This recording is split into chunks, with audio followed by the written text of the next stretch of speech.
Disco Elysium, épisode 1. Let's fucking go.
Go.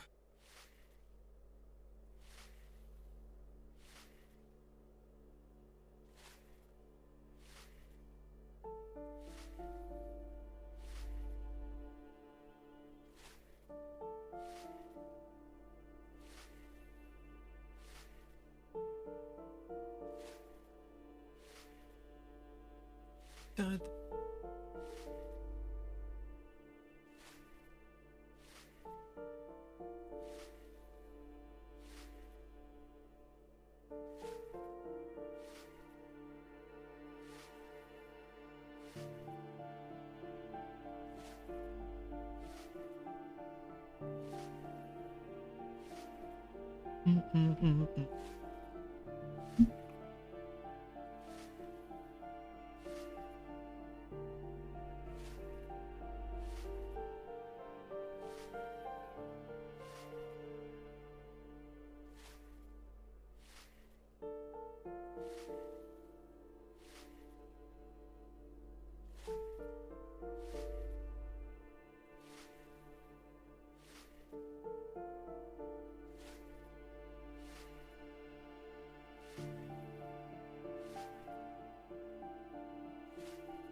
Da, da, da, da, da.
Ça sert à rien l'anti-crâne là, genre.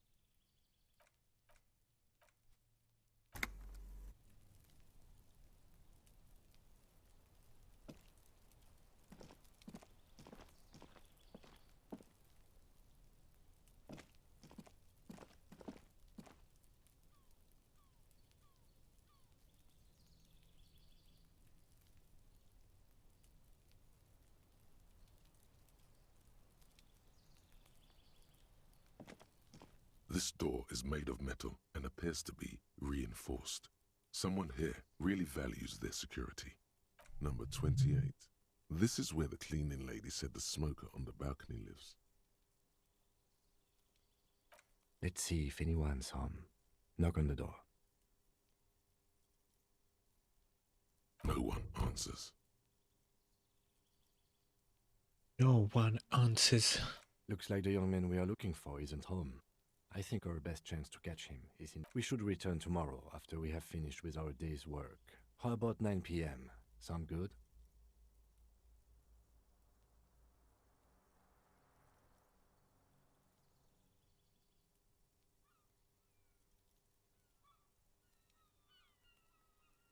Tomorrow, 9 p.m., right here. Apartment number 28. Good, let's go. Damn. Turns out it's quite tricky finding someone in a big apartment building. Don't worry. You'll remember. Tomorrow. He's probably gone for today.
Ok, donc faut que j'aille au Rags.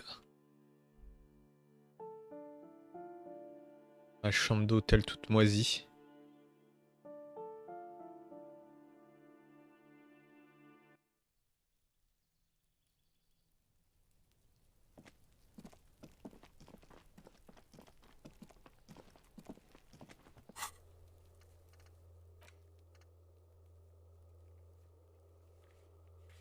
À 21h.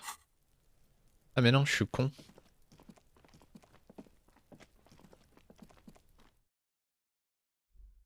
Attends, je vais relancer le jeu parce que j'ai du stutter là.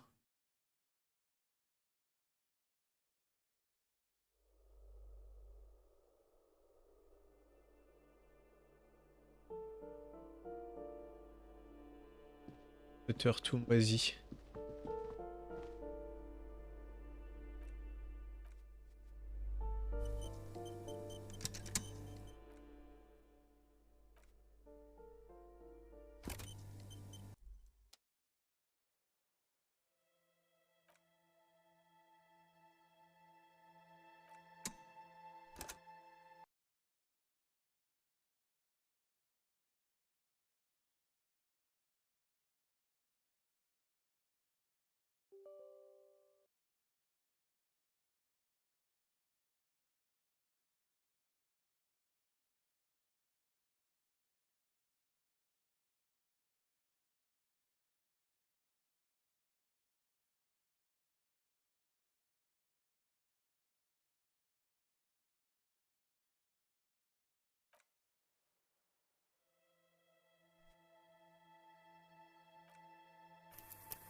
Ouais, je peux pas avancer l'heure, quoi.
Cette biche, peut-être.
Découvrez qui est dans le box du syndicat. Et de l'alcool et le boire.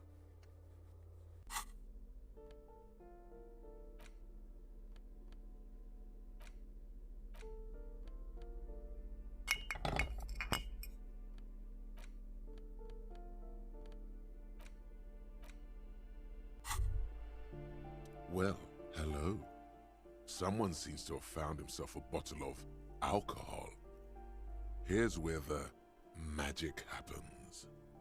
C'est un camé à l'alcool, bordel. Of the green glass of the Commodore red. The gods have been generous. Better pop it open before they change their minds.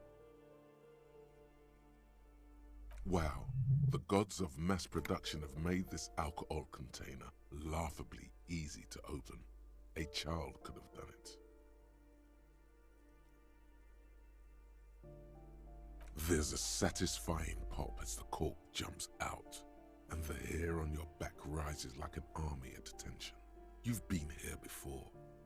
Welcome back, detective. You're home now.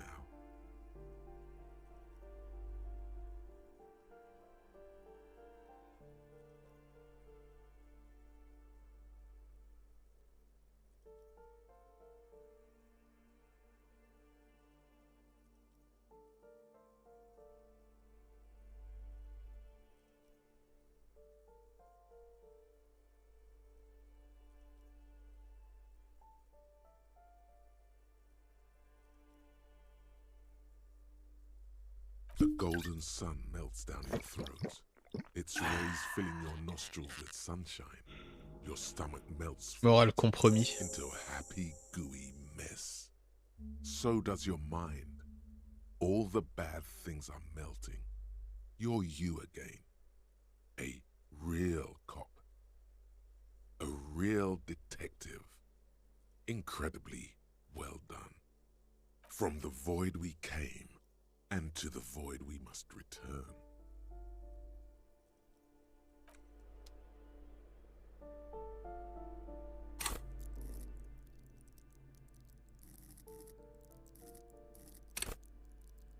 Puisez dans votre savoir et devenez le roi de l'anecdote croustillante.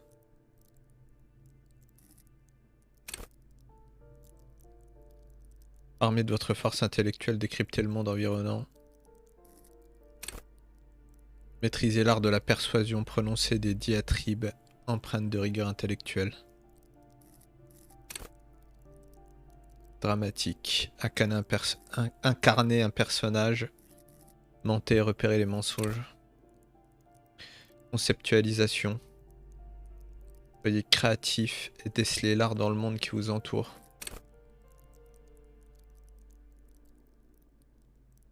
Projection analytique, reconstituez la scène du crime et faites appel aux lois de la physique.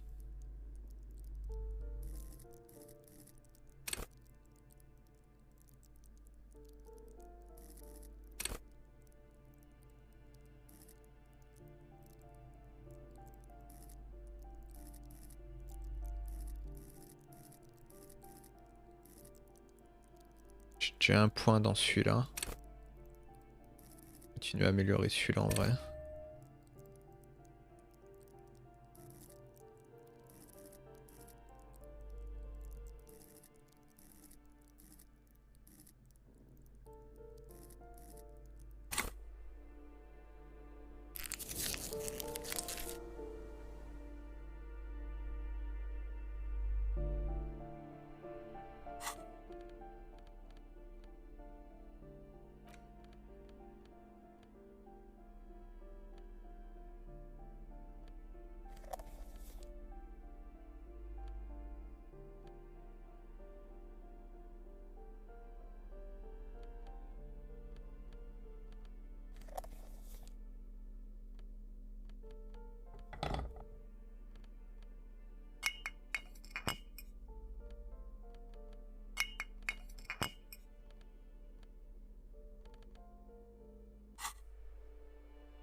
J'ai pas assez de force pour la benne à ordures. Trouvez des informations possibles sur votre arme.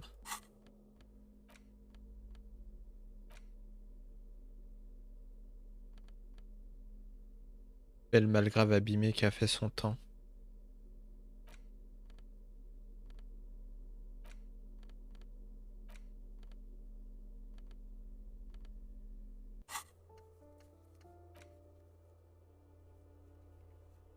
Je ne sais pas trop comment retrouver un minuscule bout de plastique dans un monde aussi vaste.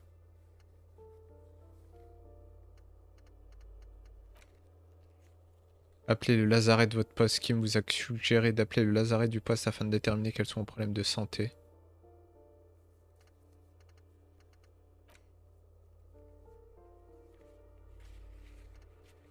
Menez l'enquête dans la zone commerciale maudite. Trouvez l'entité malveillante. Il me faut le mot de passe pour passer par la porte là.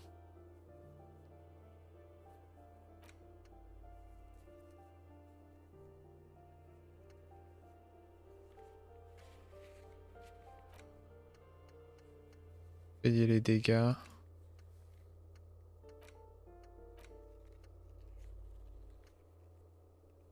Continuez à chercher la personne qui a appelé.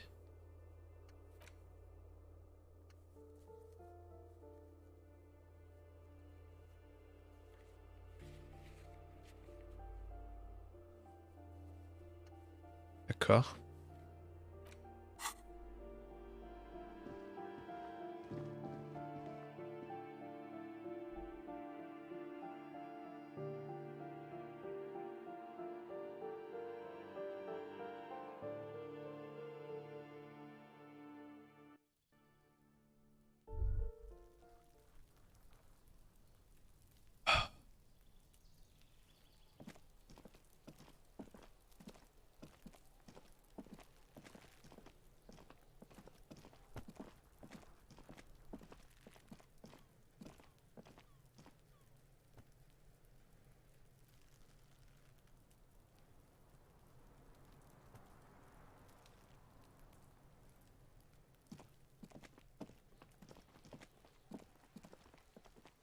Just an ordinary wall.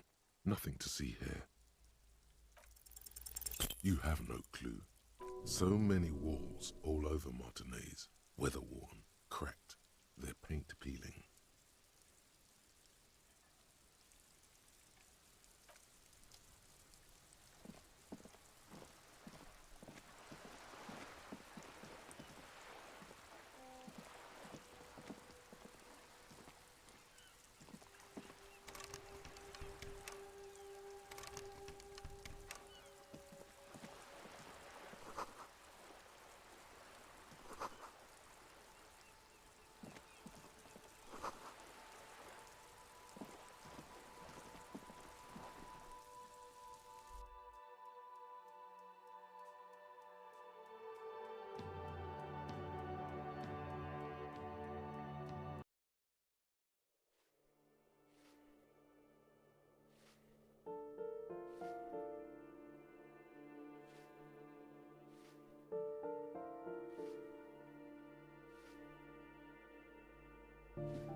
A striking woman leans against the cabin top of her sailing boat, smiling as you approach.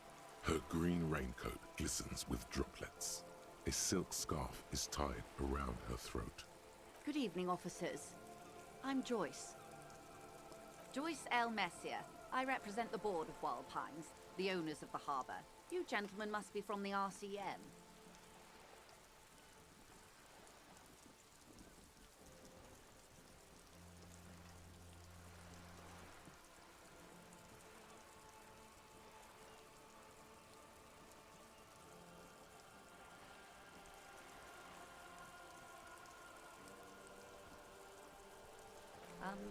I meant you, the Revachol citizens' militia, the police.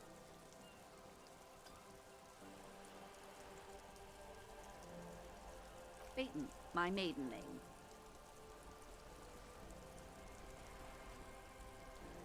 Nothing, honestly. I've said it to every drunk in town, and you're the first one who's responded.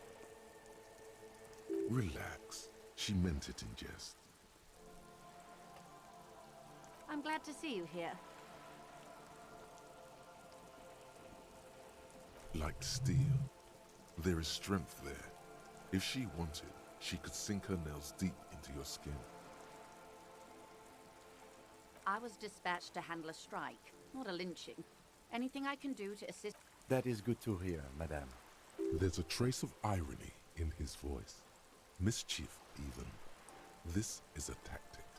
It happens quicker than a shooting star. But did the lieutenant... How interesting. I wish you a swift recovery. In the meanwhile, you have my full cooperation, and the full cooperation of the Wild Pines group.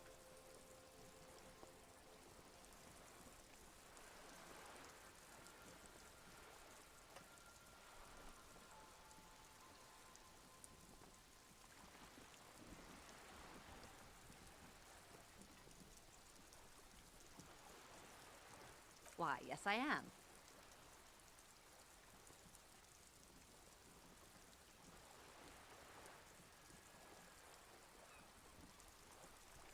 Of course there are. We're on an archipelago. How else are you supposed to get around?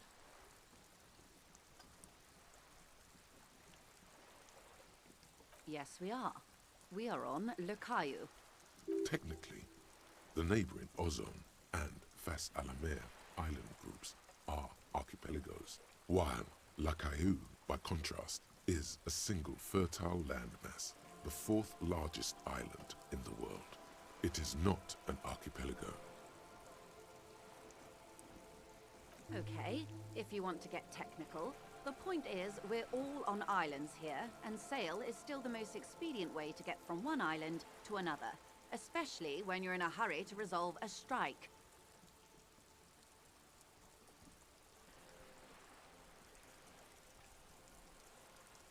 I haven't seen anyone else drive a souped-up Capri Kenema motor carriage either. Actually, that motor carriage has been specially issued to serve as a patrol and pursuit vehicle. It's for crossing long distances in the greater Revachol industrial harbor. It's not a toy. Neither is this. A toy, I mean. It's a machine for crossing long distances in the Bay of Revachol, between the city and the islands. You need to make this lady admit she's only riding around on this boat because she's rich.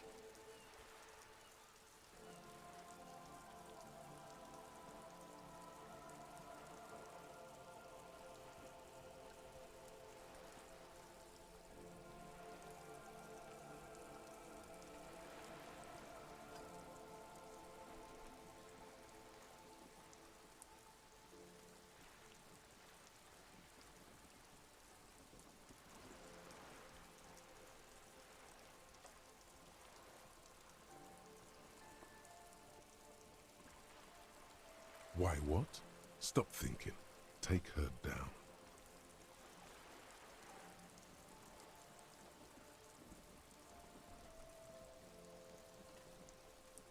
Before you do, it might be pertinent to ask a few more questions. Learn whatever you can about this boat of hers.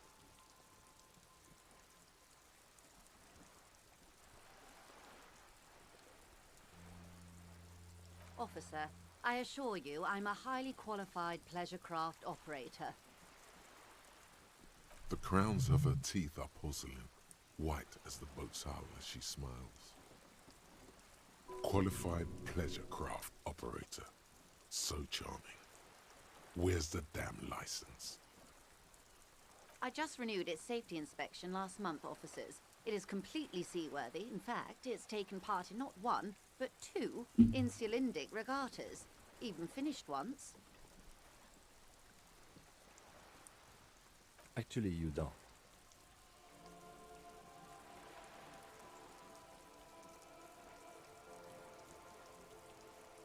The Wayfarer Act specifically denies the RCM the authority to demand anyone's operator license. It's a little known fact among us law officials. Comment ça on peut pas demander le permis? The Wayfarer Act is one of the few pieces of legislation governing human interaction in the Revachol zone of control, along with the Emergency Trade and Ailments Acts.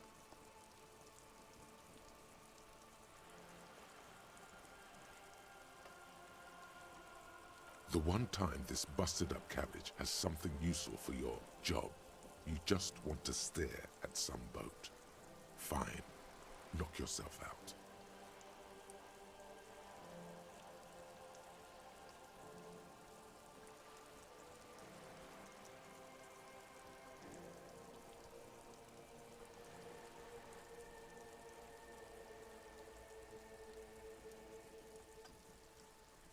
I was just being polite. Even school children know the Wayfarer Act.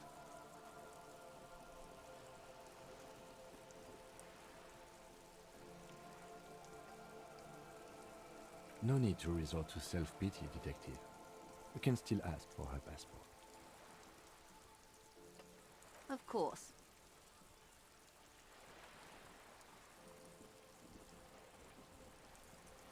The woman is silent, smiling while the waves lap against the hull.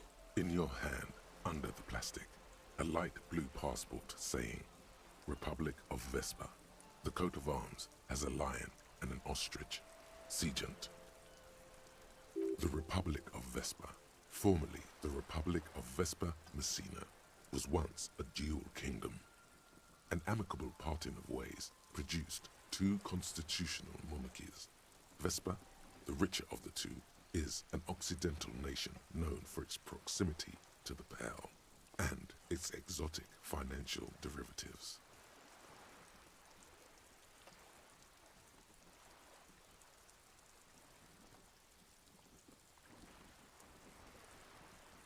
The woman, born in the year 3 in the commune of Revachol, smiles at you, face adorned with frown lines and crow's feet. The photo is recent. The name reads, Rejoice Leighton Messier. Yes, but please don't call me that. Joyce is much more efficient. My husband is. I have dual citizenship. A Vespertine is handier when traveling. She nods and returns the plastic bag to her coat. The boat? No. It is called Cordelati 19 because that's the type of sloop it is. It's a pleasure craft, a 19 pacer. It also happens to be rated for Category 1 racing. Though these days I mainly use it for business. My sloop? I like it a lot. It's the eel's hips, baby. I'm enjoying this part of the interview. It has so little to do with the murder we're investigating.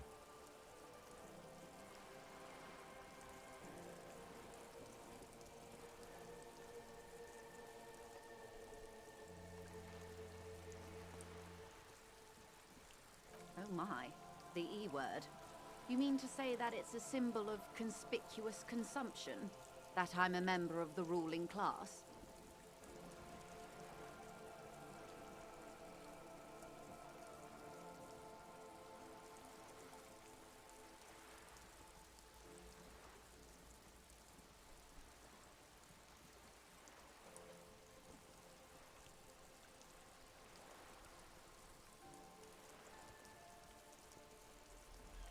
Detective, may I remind you that Mrs. Messier is a professional negotiator.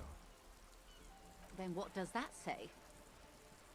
Does it say docking reserved for residents of Rue de Saint-Ghislain, 33A? 33A?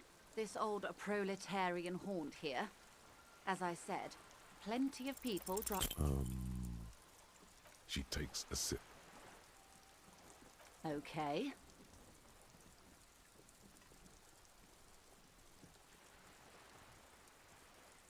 Of course. Nothing happens for quite a while.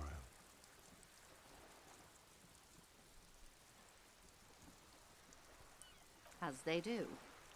The thoughts happen inside his brain. It doesn't. My, it's as if there's a tiny spinner on the side of his head and he's reeling thoughts out. Except he isn't.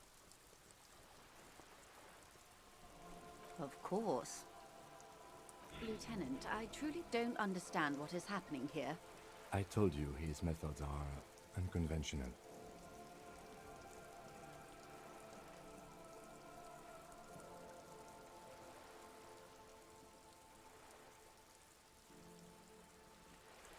Your marbles on glass, dear. Don't worry. It was quite a while ago, but I think, yes, we were discussing my fast, large, ineluctably middle-class boat. Good. What we do.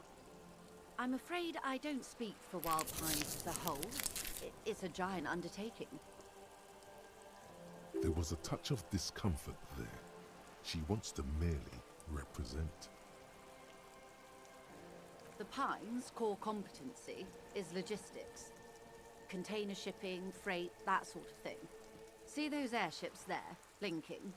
Those are the shipping side of things. And that is the terminal. Another subdivision deals with energy, oil and gas exploration, offshore platforms. The Wild Pines Group is one of the original Revacholian Indo-tribes. Companies awarded royal monopolies by the suzerain himself centuries ago. The king is long gone, but several of the Indo-tribes remain.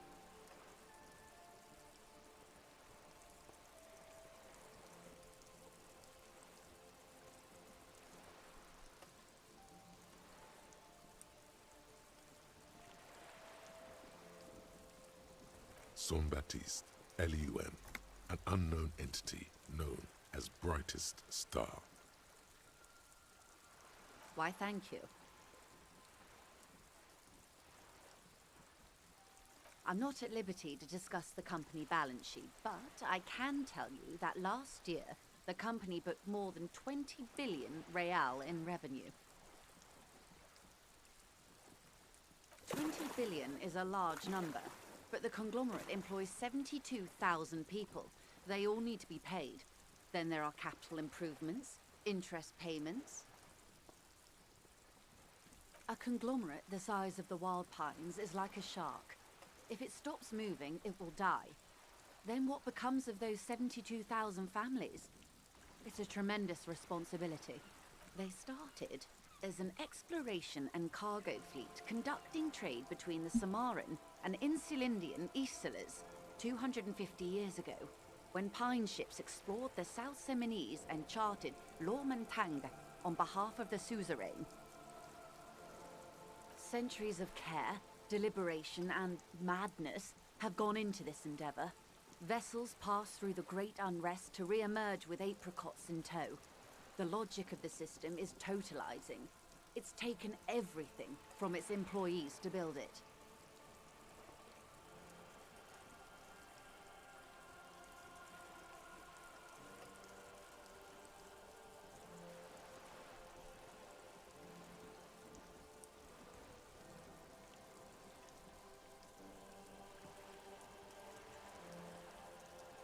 You know more than you let on.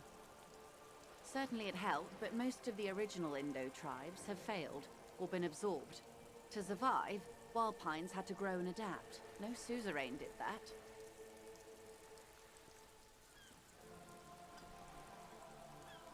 You mean aside from being the terminal's legal owners, who are responsible for moving 8% of the world's cargo?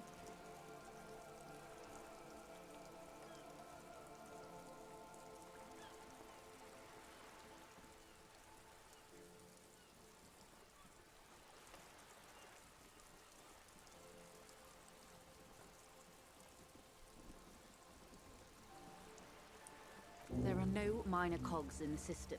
Each terminal must be accounted for, lest the entire system break. Every hiccup in such a system means thousands lose their jobs, the world over. I'm here to assure that doesn't happen. Everything. Right up to, but not including, trade secrets.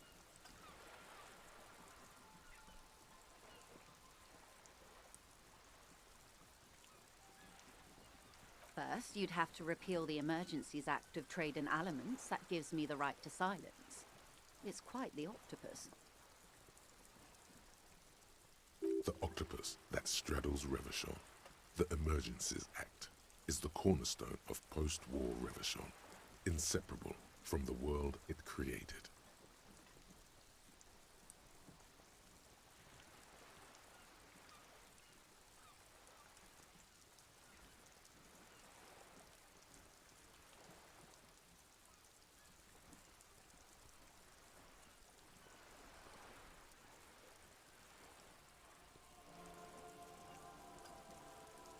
Why? By throwing off half a century of foreign domination under the Coalition. Unfortunately for you, the Coalition also leases you the right... You'd be shooting yourself in the foot, in other words. But I am derailing us. You wanted to know about the strike. I believe the official title is Senior Labour Negotiator. In practice, I'm a grocery clerk.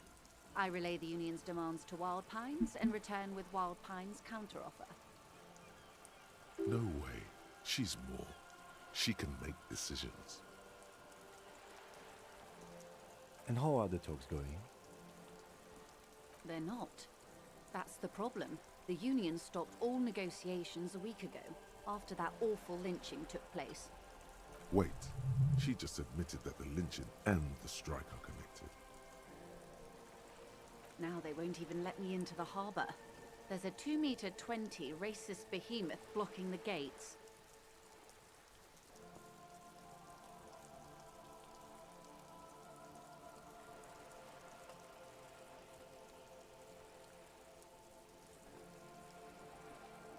Yes, I believe there is a connection, but that's a subject for later.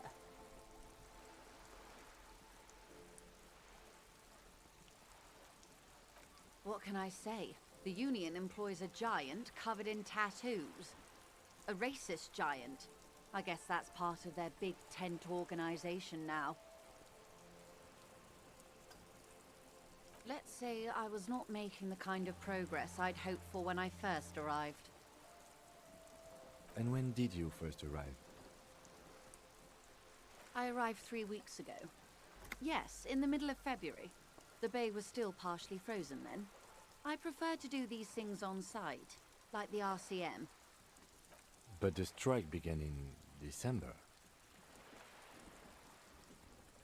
I wasn't the original negotiator here.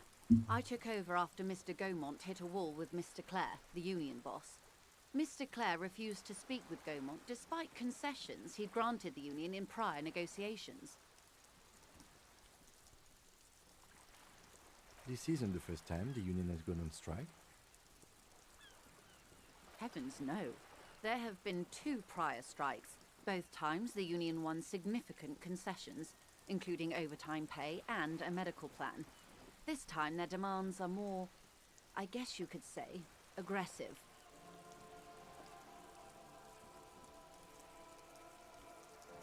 Ludicrous even. It's meant.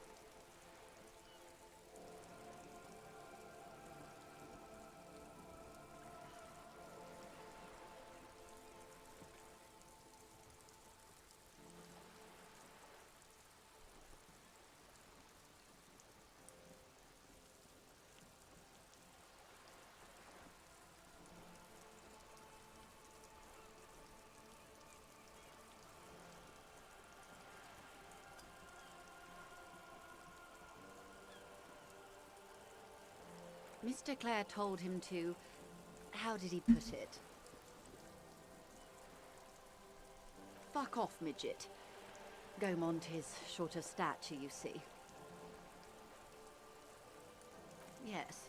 Keep in mind, this is a negotiator Mr. Clare has worked with before. Donc d'après elle, Fair with him and the union. c'est l'espèce de gros bras qui a pendu le mec sur la branche.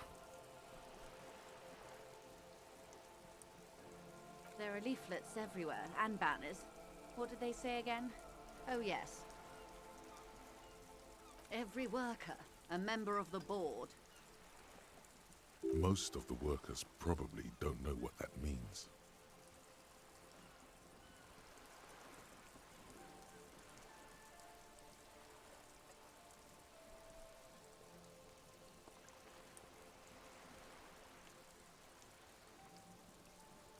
In its defense, another said, demand democracy. Pretty tame stuff compared to every worker, a member of the board. Fortunately, they explained it. Every time the Wild Pines group makes a decision about anything, it needs the signature of each of the 2,200 workers in its Martinez terminal. Just so you understand, this is but one of 22 terminals owned by Wild Pines. Essentially, not only are they kings of the company, they are also kings of the 72,000 employees of Wild Pines Group.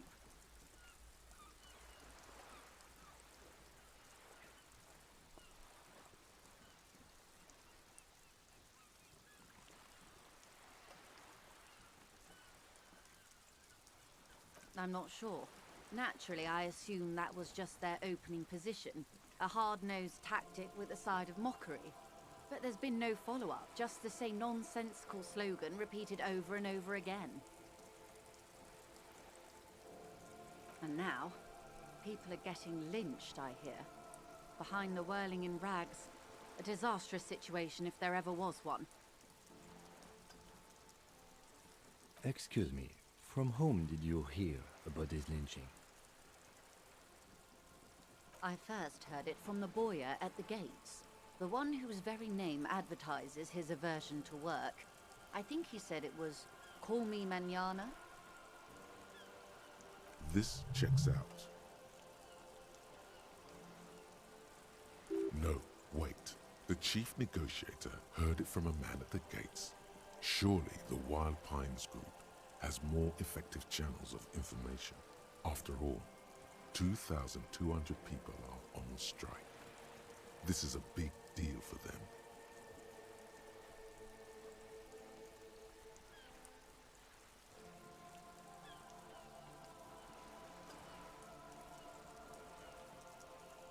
The scabs? You mean the huddled masses of Jamrock The come to plead for work where scabs. the union refuses to? Don't let her answer it herself.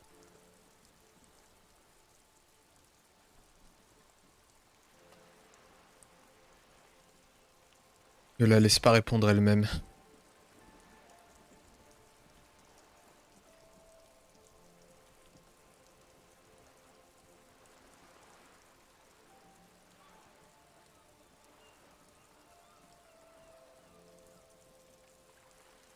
If these strikebreakers were organized by Wild Pines or its affiliates, then it would be a company secret. I could not share it with you.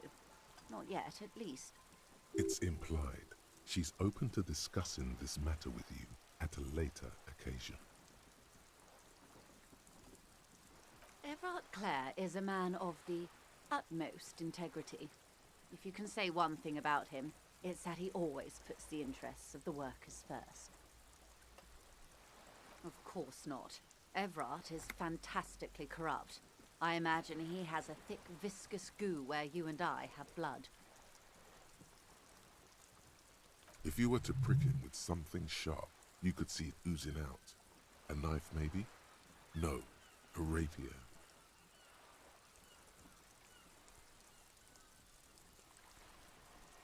Oh heavens, no. We get along just fine. Yet, now that you mention it, I can't stop imagining that black treacle just dribbling down his double chin. Ouais, elle veut vraiment le buter en vrai. Elle est tordue de ouf. He is the most corrupt individual I have ever seen, and I deal with men like him for a living. If there is anyone more venal, more irredeemably nepotistic, then it's his twin brother, Edgar. Yes, Edgar looks exactly like his brother, except for that lazy eye. He also talks exactly like Everard does, and when one's term as foreman is up, the other takes over. It's how they circumvent the term limits, you see, with a funny little switcheroo. While in office, they've embezzled God knows how much of their workers' dues.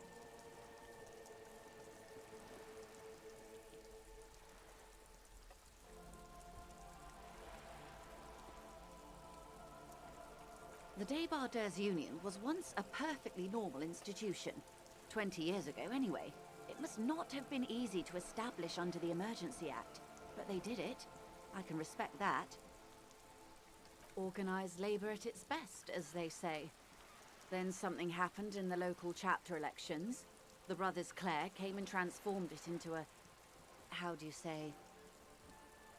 A mob. The Débardeurs are a crime syndicate. Sad as it may be, I suspect we'll be forced to cooperate with them.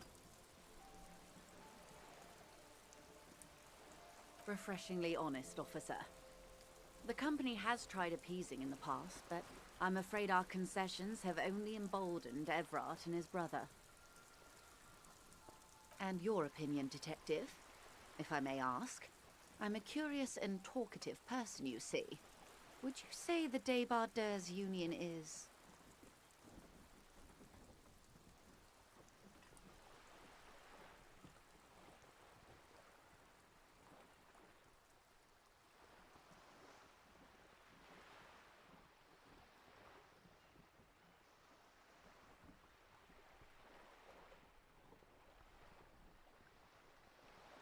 Thank you for being candid. Sadly, Wild Pines have cooperated with what amounts to a crime syndicate for 2 decades. However much you feed the wolf always hungers. I'm glad you asked. There was a woman, the previous forewoman of the Union. She disappeared. Disappeared? Yes.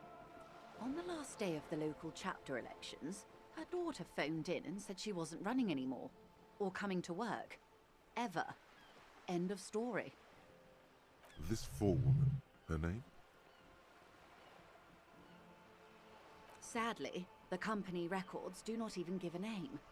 She's just forewoman in private correspondence, Holly. I don't even know if it's a sir or given name, and I don't have access to the Union's files.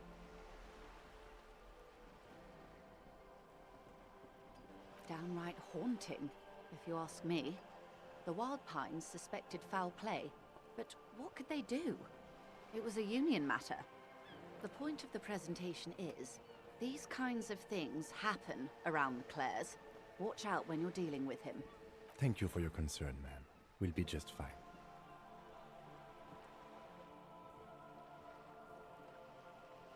Of course. How else can I help? Quite a few things, I'm afraid. The information I'm to share with you includes sensitive trade secrets. For the sake of my employer, I have to ask for your names and badge numbers.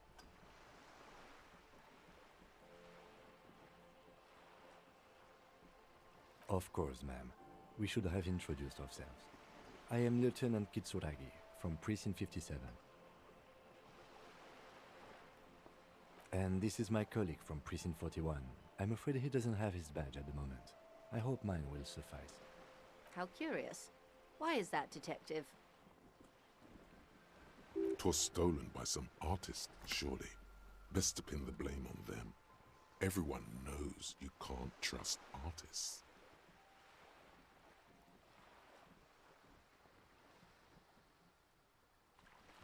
You mean someone stole your badge?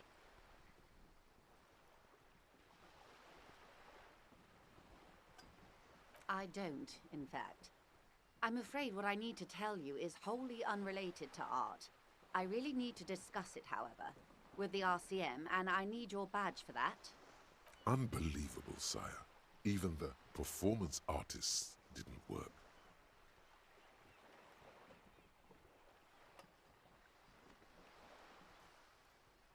I see.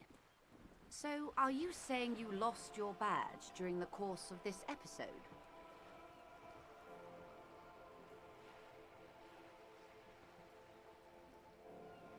I can't hear you, darling. Speak up, please. Oh dear. I suppose this does explain some of the more curious turns in our conversation. She must have been suspecting something for a while now. As I said, ma'am, his technique may be very unconventional, but he is an officer of the RCM. Of course, I sympathize, but I'm afraid I simply can't share anything more until I've seen that badge. She's a professional negotiator. She should be open to some sort of mutually beneficial arrangement. Feelings will guide the way. I assure you, it is no small matter for me either. We all share the responsibility for disarming this situation. I hope you have a badge for me as soon as possible.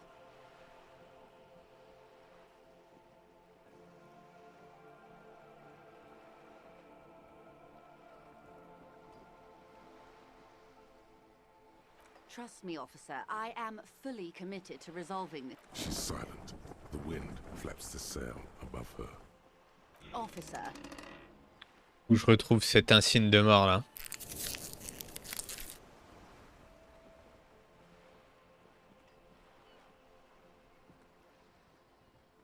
you know, I don't mean to sound cold, but if you want something, you have to give something back. More than just guilt. You're doing it. Despite your own best efforts, you're still getting in. Somehow. I'll be frank with you. If I'm going to break protocol, I need to be able to justify it to my superiors. They're going to want to see something tangible. The Union is conducting drug trade out of the harbour. It's an open secret in Martinez. Surely it must not come as a complete surprise to the RCM either. Or you can find your badge, which honestly seems like a lost cause. Detective, a word in private before we continue.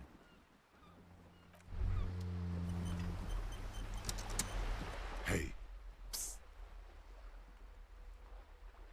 Psst. Hey. Yes, you. Word on the street is you're ready to start building communism again. Yes, you're ready to start building communism again. You've built it before. They've built it before. Hasn't really worked out yet. But neither has love. Should we just stop building love, too? So, what about all that communism you've promised to build?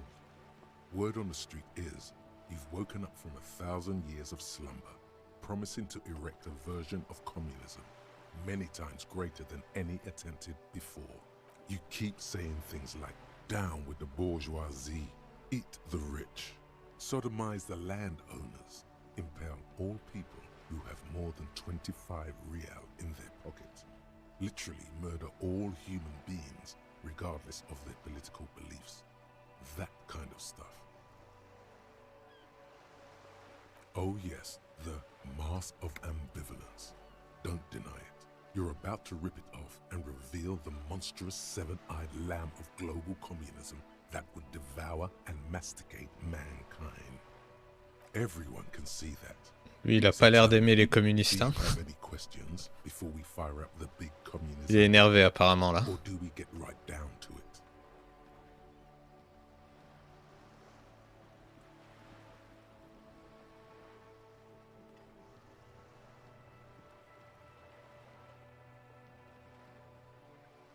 Failure. It's about failure. Yes, abject failure.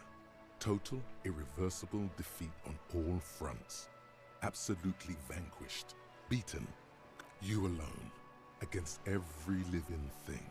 Against every human alive.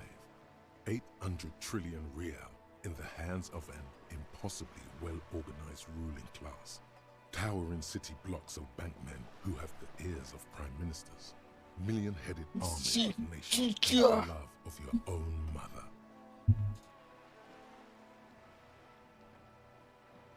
You against the atom, the charm and the spin, where the whole world failed. Matter failed to bend to human will. You now get to work, comrade.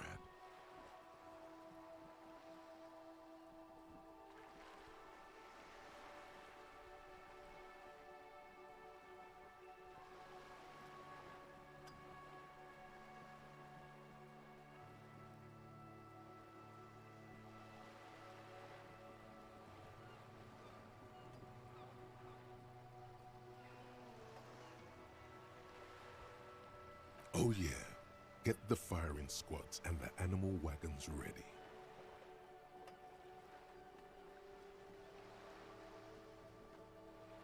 Too late to back out now. You can't make an omelette without breaking a few million eggs.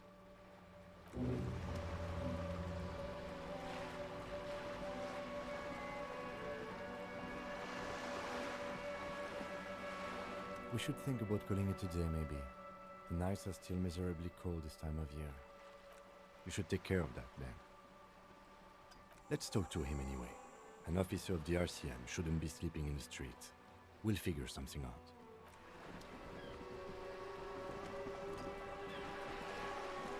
Ok, il faut aller voir le patron du café. This is not going quite as I hoped it would, detective. Honestly, I was expecting you to use your unorthodox technique to keep her off balance and, you know, not volunteer us to be her henchman.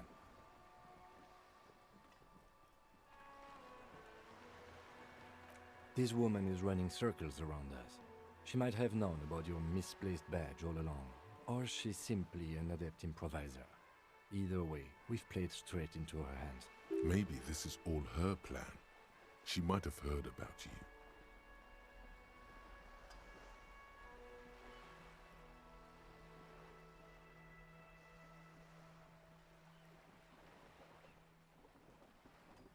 Oh, that would be fantastic, but do we have the time? The world is large and your badge is 8 by 6 centimeters. The situation might have changed drastically by the time you locate it. Time is of the essence. You could request a new one from your station, but that would literally take months. I wouldn't go that far. Her reaction did come off as sincere to me. I think she's just quick to adapt. She's a professional, after all.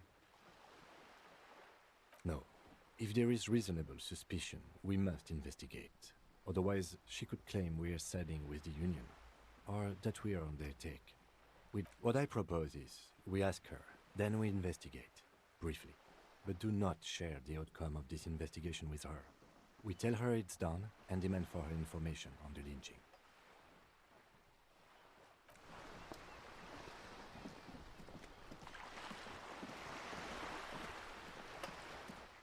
You're back. Good. What can I help you with? It's quite straightforward. Someone is using Terminal B to smuggle raw ingredients from the Samaran Isola into Revachol with the Union's blessing. Wild Pines has suspected it for years. Ingredients for what, ma'am? Meth and dextroamphetamine, GBL and various Ingredients for synthetic what, psychedelics. Honestly, it main? might be quicker to say what you can't make from the stuff.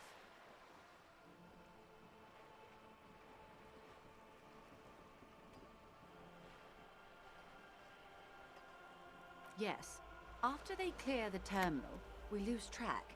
The actual production is taking place at various sites in and around Jamrock Quarter, north of here. Wild Pine seems to be well apprised of the local drug trade, ma'am. Do you mean to say the Union also produces the product? Sells drugs, I mean? We're in logistics. It's our business to know. And no. As far as the company knows, the Union does not produce it. They transport the ingredients for a cut. Yes, but you won't get anything out of Everard and the dock workers union. Yes. Every chain has its weak link. The handoff. The motor lorries at the roundabout.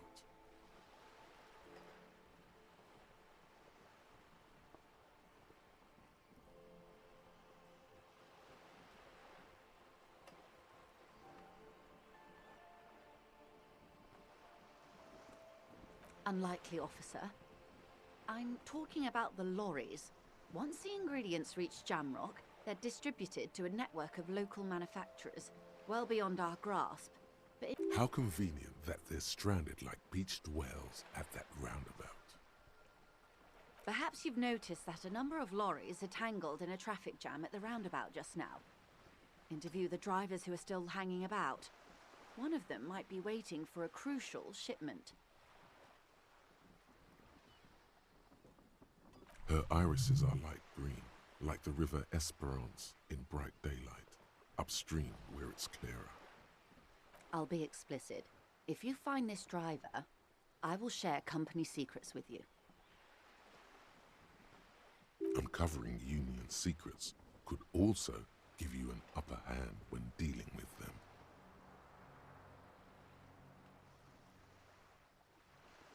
We did, on more than one occasion.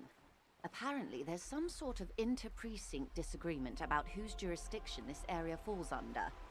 We know the company has launched its own probe into the Union's alleged involvement. We also know it's come up empty. It's not just the RCM. No one's been able to find any hard evidence. Well, here's your chance, officers.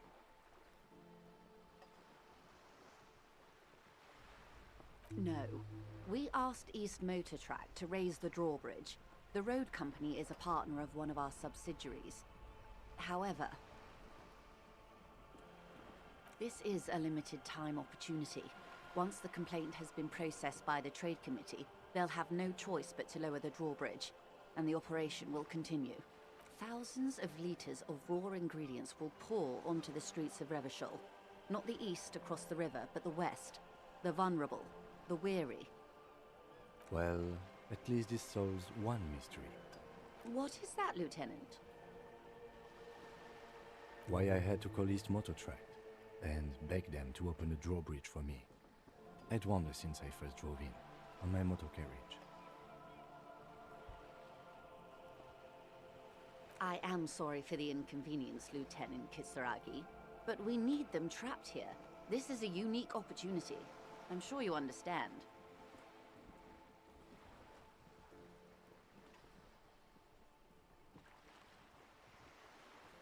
How do you think they're financing this strike? There are thousands of unpaid dock workers going strong for the 4th month straight. There was a shakedown of local businesses preceding the strike. Many were squeezed to bankruptcy to fund it. With all due respect to these desert cacti, the contents of a few cash registers cannot provide for... Precisely. Smuggled out of that very gate at night, most likely. Yes?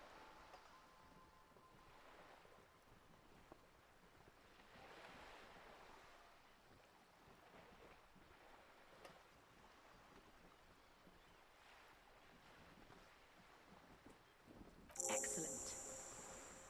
According to my reports, there are at least 3 lorry drivers lingering near the roundabout. It may come to nothing, or it may just blow the case wide open. I can keep the drawbridge up for a few more days at least. In the meantime, let me know if there's any other way I may be of assistance. Is what you want to say, but it isn't that easy, is it?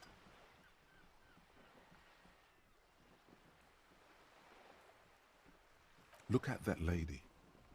Take a gander. Squint your eyes, bub.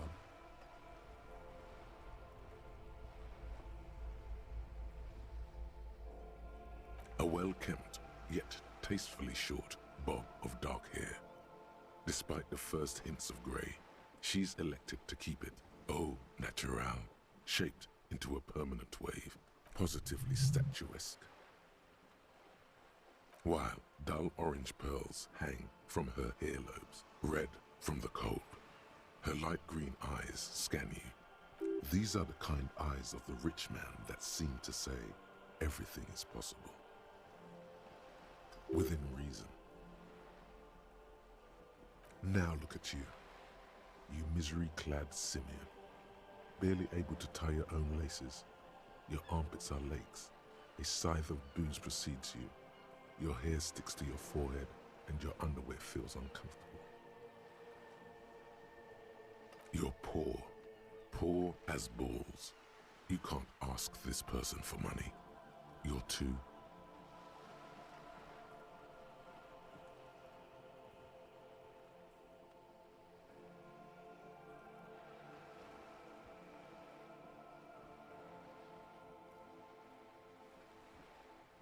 Maybe you could ask her for some stock tips.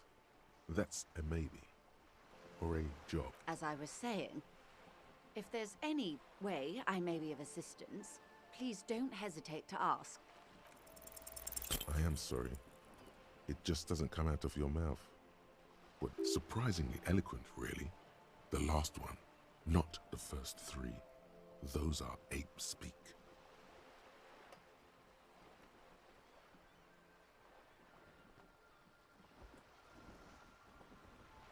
My, why'd you say that? That's garbage. You're a police officer.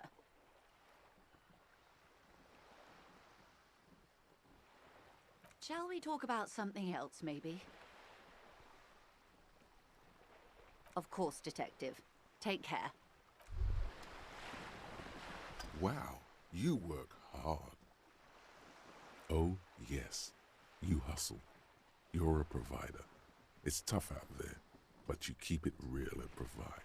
Oh yeah, like a horse, a workhorse, for hard work. Look at yourself. You're a human pedometer. You must have walked 200,000 steps down cracked asphalt, mosaic, sand, and linoleum after you re-emerged. That is the sign of a hustler who never gives up. The world is harsh and people are evil. You didn't make it that way, and you won't let it break you. You ride.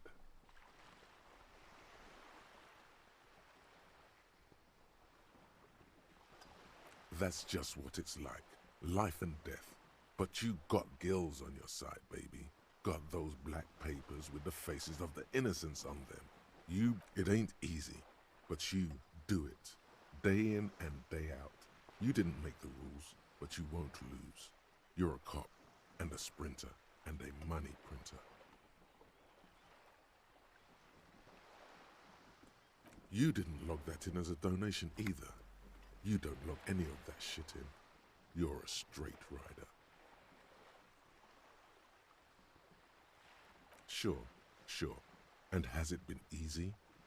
Is life easy? Are you rich? That's right. You work harder than anyone. You almost rode yourself to the grave, and you're still practically a hobo. Why is that?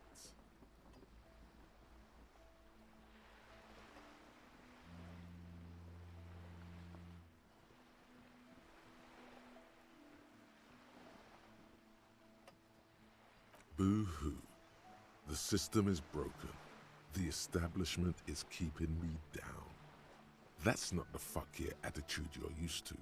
What is this? Why are you so poor? The Gart man has set himself up one of those self-replicating money structures. You should learn from it. Don't play the victim.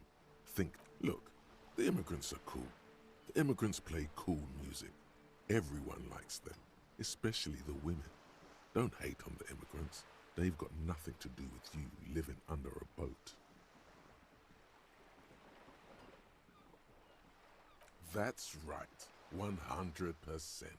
Fucking G-Man's got his jam-covered sticky fingers in your pocket, stealing from you every time you buy, sell, walk, talk, fart, so much as sneeze. Aren't taxes almost non-existent in the Gossamer state that is Revachol? You and I both, but they got those indirect modes of taxation. Sales tax, excise duty, extraction tax. This tax that doesn't even have a name. Plus, there's the stuff people in other countries. 98% of all your money.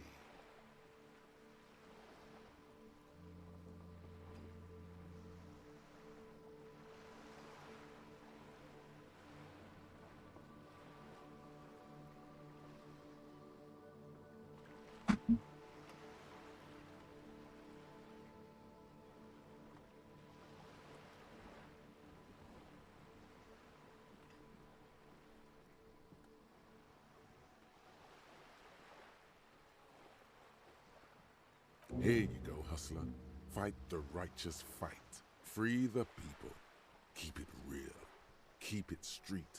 Keep foaming at the mouth furiously on the tax issue.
This door is made of metal, and no one answers.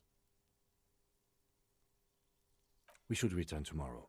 Tomorrow at 9 p.m. No one answers.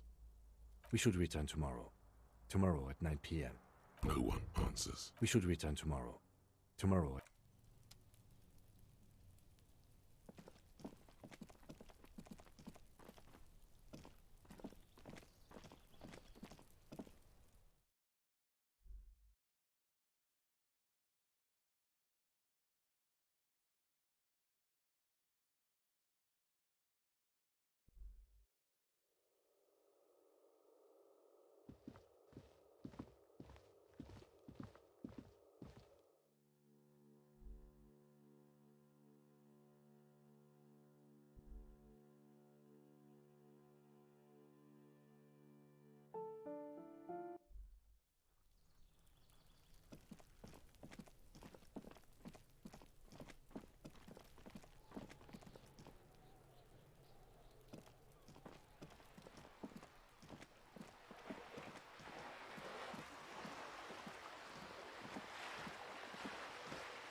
Can I help you?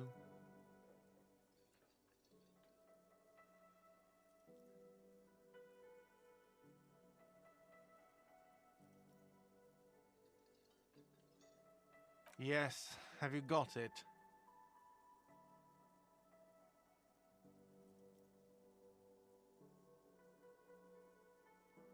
Does that arrangement include you paying me what we already agreed you owe me?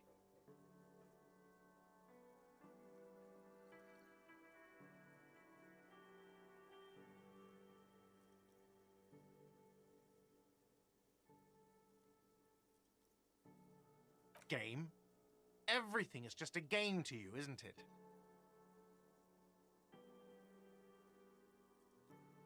Not until you bring me the money. Okay. I might have something in my motor carriage we can use when you're done here. Oh, Lieutenant, we're done here. Absolutely out of the question. absolutely in the question. First we find a your body is ready, sire.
Inside, you see a set of steering levers, a radio microphone. I have something here we could sell. Look in the back, in the suspect transport enclosure. Transport enclosure? Regular people just call it the cage.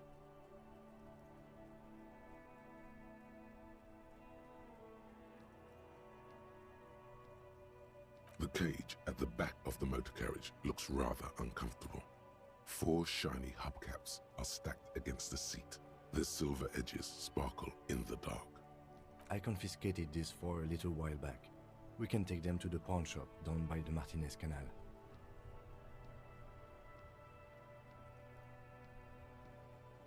Yes, there's one 100 meters south of here. I think it's called Roy's Nest or something. If I'm not mistaken, it should be open late. The lieutenant nods as you take the spinners. This is Precinct 57. How may I assist you?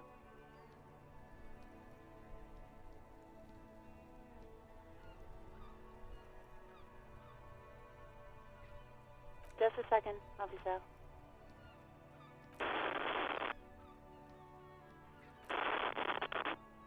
Sylvie Malaika on the line for you. Yes, hello? Oh, great. What else do you need, detective? Yes, I know who you are. You're a police officer. The law. You told me back in the whirling. You told everybody, and so does your badge. I don't need to hear about it anymore. Oh, no. Real policemen have uniforms too, by the way. Where's yours?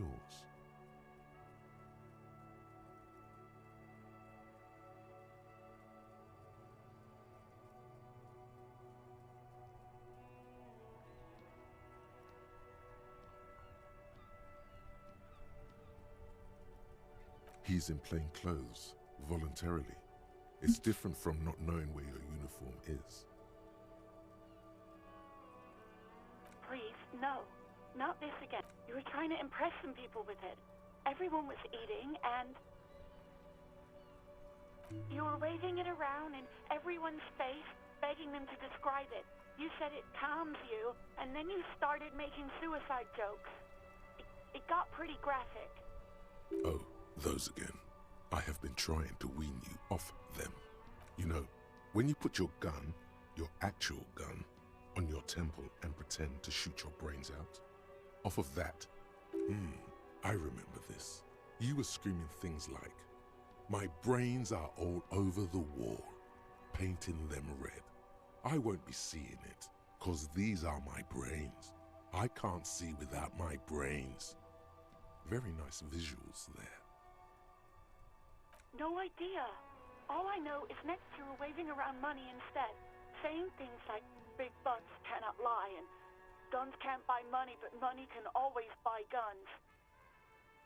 It almost looked like you pawned it, but believe me, I did not ask.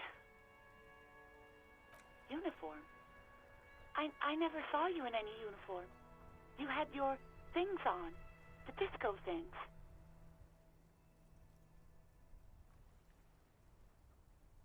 You hear the cord breaking up on the other end of the... Anything else I can help you with, officer? It will take just a moment, officer. Her voices fade out into the familiar radio static.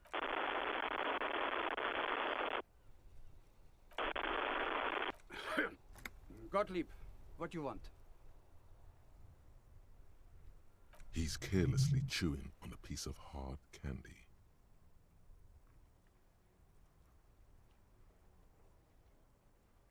Oh, it's you.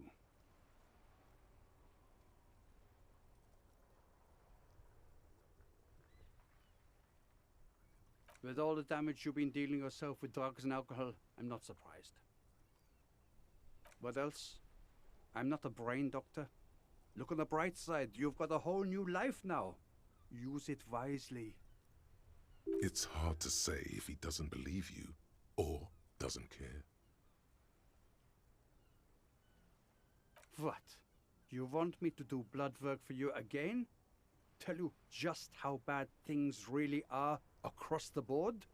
You want another rundown of everything collapsing inside your body?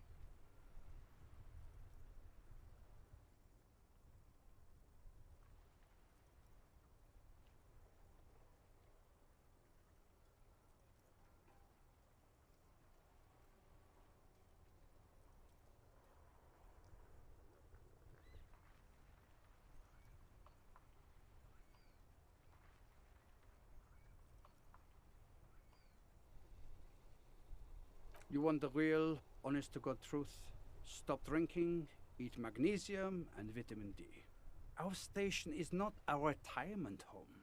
We don't have the funds to deal with rock stars past their prime. And no, I don't want to hear a political commentary on the topic. In fact, I got work to do. Some idiot has glued his eyelids shut with cyanoacrylate. It looks like Mactorson. It's not fucking cryoacrylate. It's super glue, Doc. Cyanoacrylate is superglue.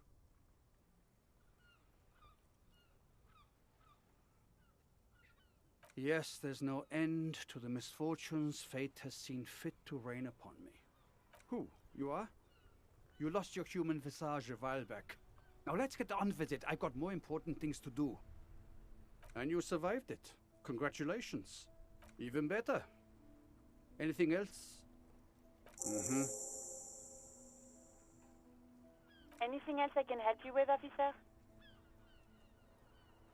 Un médecin qui refuse d'être soigné. Génial. Just a moment, officer. Génial. Génial cette enquête. 10-4, come in, officer. Over.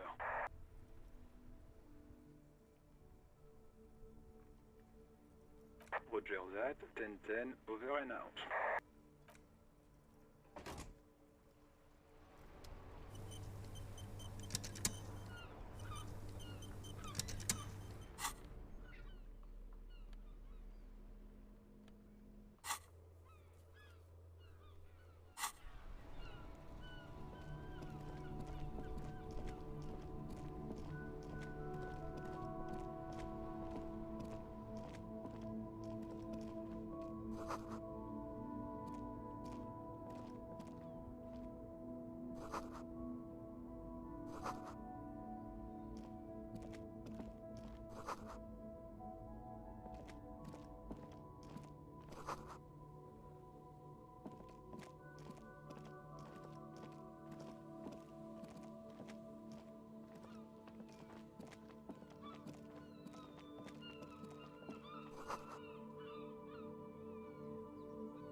Tic de prêteur sur gage.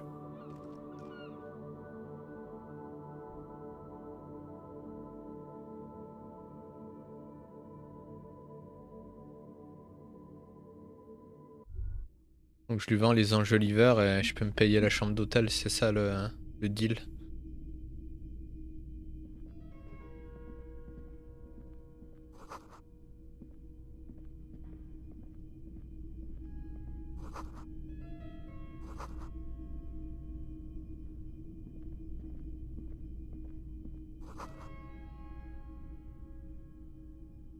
Wow, a very large red t-shirt with an impressive print stands out from the other garb. Oh yeah, the print depicts a muscled man striding toward you, a giant sword in each hand, and smells like worn cotton, and a little old sweat there. Worn cotton with a side of flea market or trash. Sniffing is okay, but please don't try anything on. Can't have you leaving your photon emissions in the fabric of things. Hell yeah, man. I don't usually carry printed tees. I wouldn't go so far as to say that I'm a fan, but I do think the Yomdalaman saga is an integral part of. Most people don't think that the man from Yomdal really exists. I mean, even if the man from Yomdal didn't exist before the adventure novels. Okay. You sound skeptical. It's not that complicated. Besides, I've been to Kotla. It's for the best, because Eamdal is not a real place. His theory isn't exactly incoherent. 2 real. That's dirt cheap.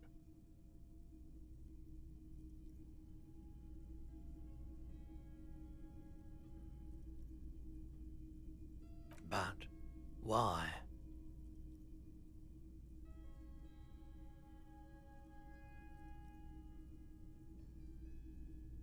I sympathize, I do, but this is a for-profit enterprise.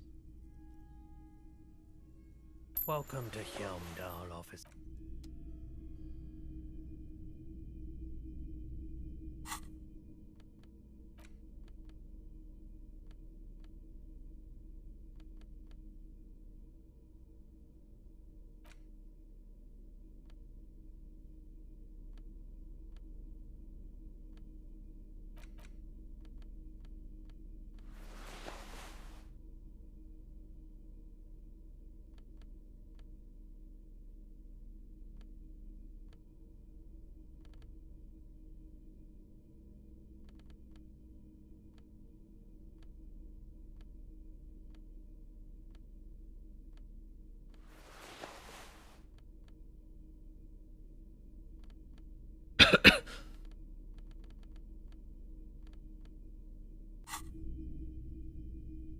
A typical Martinez streetlight sits among assorted floor and table lamps.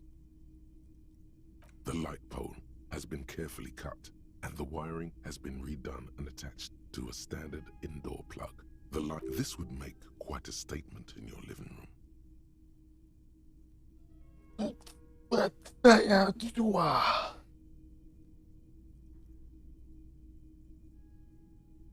Yes, officer. As you see, it's in perfect working order. His manner is casual, but his speech is careful, measured. He wants you to know that he has nothing to hide.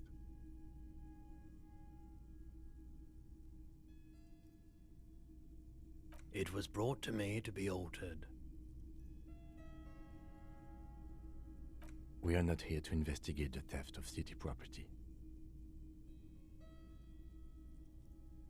You have to admit it's rather clever what he's done with it.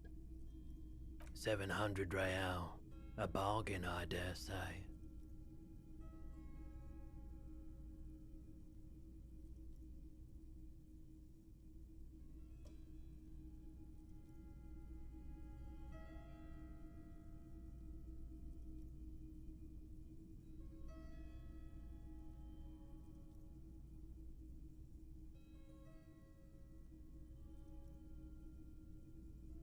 There's also the matter of rewiring, but the most important transformation is the light's placement among ordinary indoor fixtures, which has adjusted its morphological field.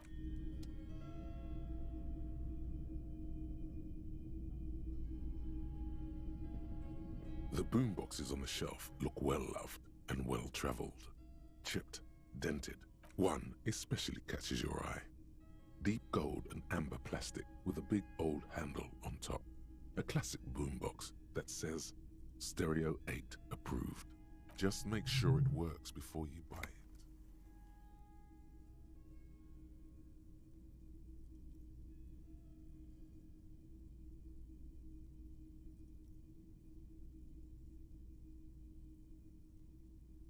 is the Harman Welsh W2, made in Vespa, designed in Seoul, plays all reel-to-reel formats, 2mm, 8mm, 12mm. It's even got a little radio in there.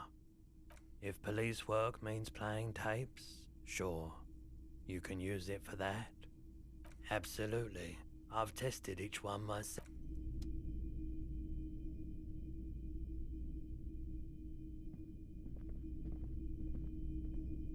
You see rows of toy soldiers guarding the rest of the trinkets displayed on the... Why? What's this? A headless man riding a horse? A headless man wearing futuristic tracksuit? Oh, that's the headless phone rider. There's been a lot of interest in that particular figurine. I had to hide it so it wouldn't fall into the wrong hands. He doesn't elaborate on these wrong hands. It's unlikely that he ever will. I've heard about it. I've heard the headless phone rider rides a headless bull. Yes, there are several competing versions of the story, but I believe this figurine is a more canonical the headless phone rider. It's an urban legend about a man who rides the streets of Revachol sporting a fawn tracksuit. 50 cents. Bargain price. He lost his cap when he lost his head. Perhaps he's looking for the head.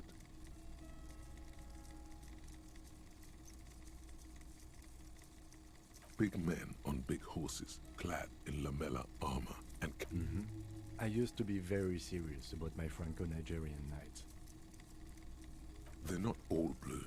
These figurines also wear gold coats and caps, complemented by orange trousers. They are variously posed, wielding swords and rifles with bayonets.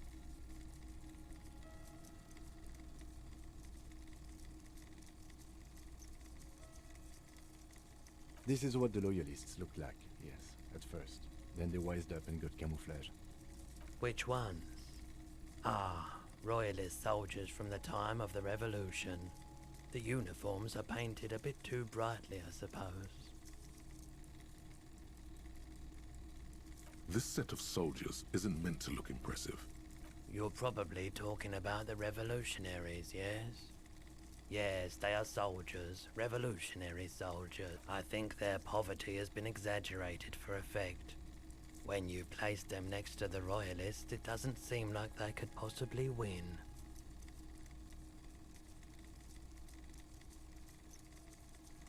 I don't like either set very much, to be honest. But there are many parents among my customers. Did I mention that this figurine is supposed to be lucky?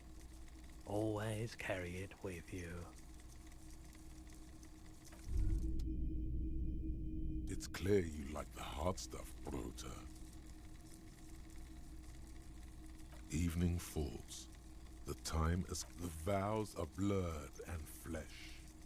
Lower intestine. Fascism, Brota.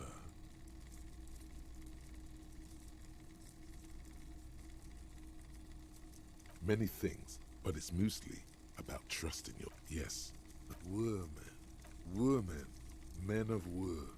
You don't like them. They're insane. That's what fascism boils down to. Stomach truth.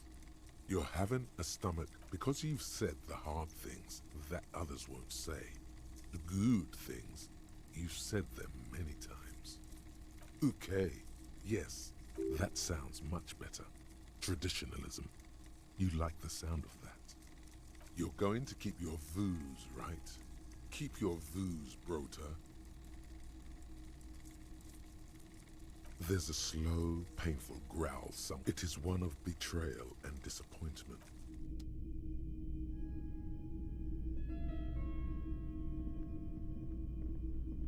It's not often that I see officers from the RCM in my... What can I do for you?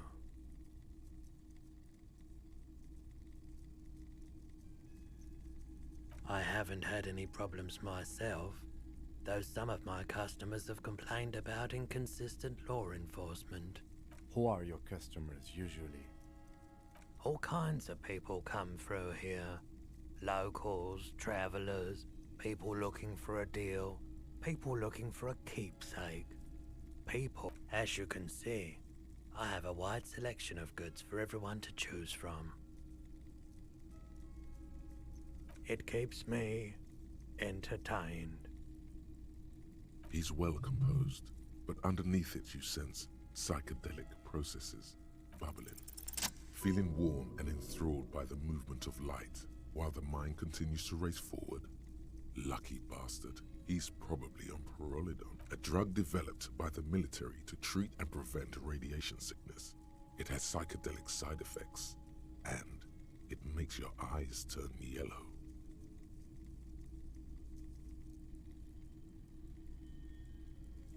How would I know?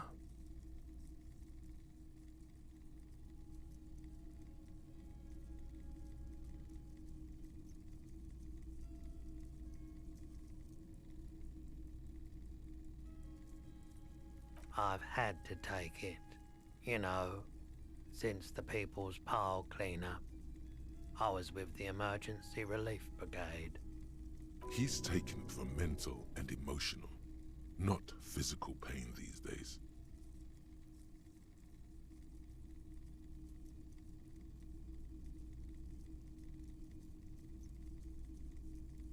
A bad idea. Some poor leftist built a particle decay generator in hopes of bringing affordable electricity to underserved communities. The People's Pile was a Type U particle, a primitive nuclear reactor, also called a pile. Construction began during the Commune of Revachol. The people continued work on it after the Commune. Needless to say, things didn't work out. An emergency valve defect resulted in steam pressure blowing the turbine, taking the fuel containment vessel up in the explosion. We were an all-volunteer force, self-organized, tried to help the fire brigades contain the... On the patch, gamma radiation lines crossed with a red drop of blood. I lived by the river since I was a small boy. There wasn't much the volunteer force could do, however. We wait. There's a reason why everyone's tried to forget. So much disappointment. No one's. A bunch of poor people built themselves a primitive nuclear... The cleanup, so I came to Martinez. I like the theory. Yeah, you gotta get in on those vortices, my man.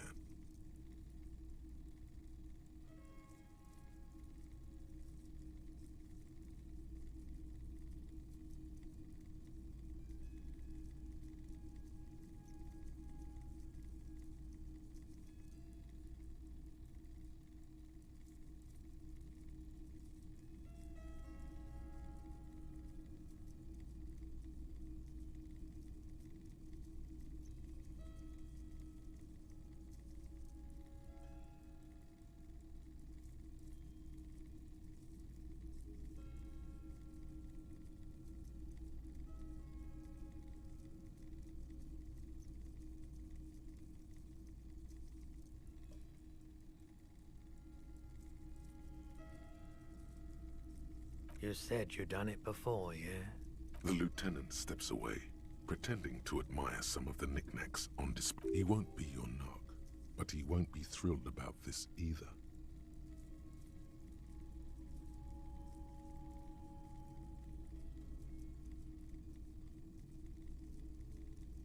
Here you go, man.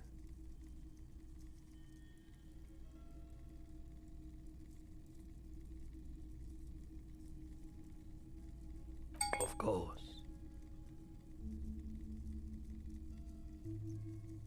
Un talent obtenu. Yes, we'd like to sell these hubcaps. Roy takes the hubcaps from the lieutenant and inspects them. Yes, these are very, very good. Did you defraud some foreign prince for them? Jump a mesk banger? No one was defrauded or jumped, I assure you. Of course, I meant no offense. 200 real for you, officer. Delightful doing business with you. Thank you. Here's the 60 real you need for your bill. Do not waste it. The rest is for him. to compensate for the pain of being separated from his radiant spinners. Anything else you're thinking of selling? I'm not purchasing any more clothing at the moment.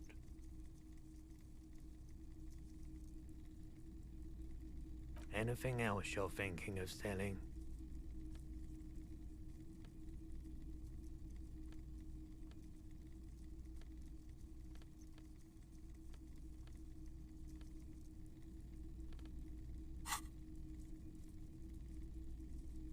Another time, perhaps. I doubt it, but I can try and answer any questions you may have.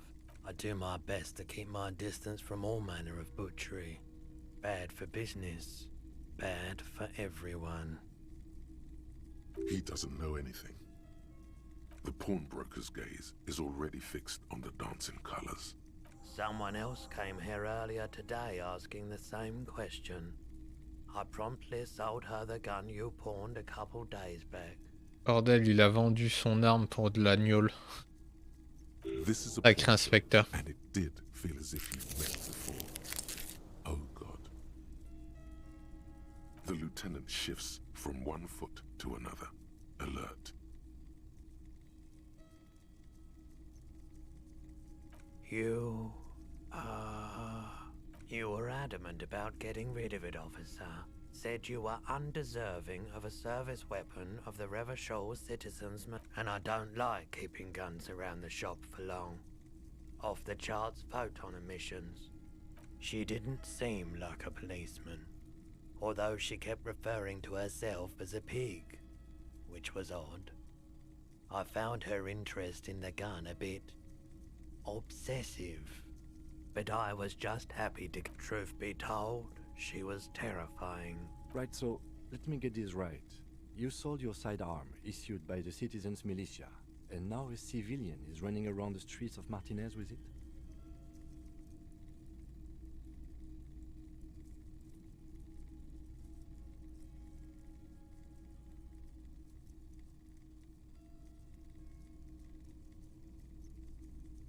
It's possible in these parts of town. We ought to find her and discourage her from taking justice into her own hands. My apologies, officer, but I have no idea where she was A coming. needle in a haystack. There is nothing you can do about it now. You'll just have to hope you luck upon her somehow. Of course. Sure thing. Sure, man.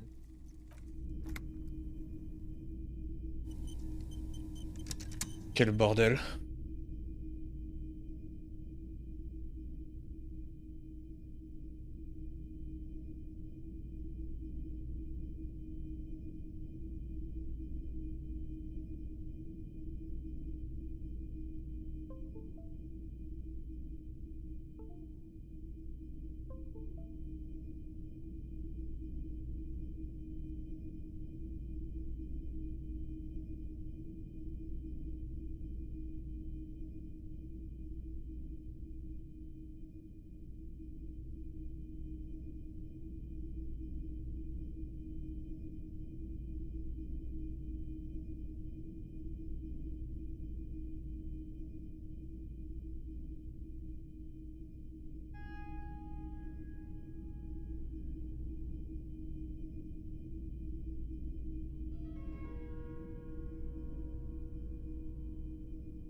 I help you? Yes, have you got it? Well?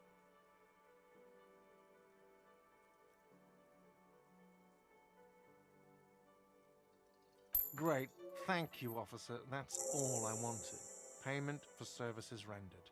If you continue to stay here, I just ask that you please pay your nightly bill in advance starting tomorrow.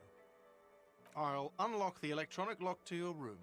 All the doors lock automatically at 9 p.m. Please pay for each night in advance starting tomorrow. 20 real per night. I'll take a room here too. Of course. Always happy to have officers from the RCM as guests. Anything else I can do for you? Je les ai même pas les 20 réals.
Can I help you?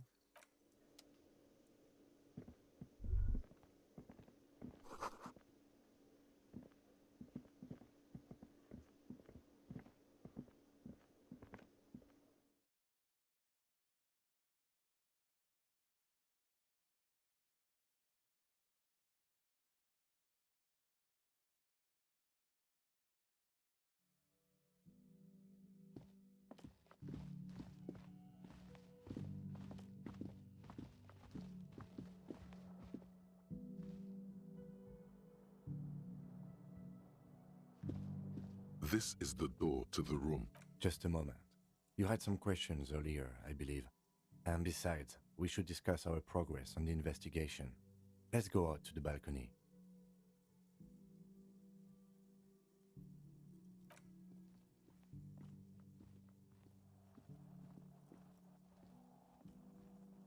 The air outside is brisk. The lieutenant is silent for a moment. He listens to the traffic hum. Then,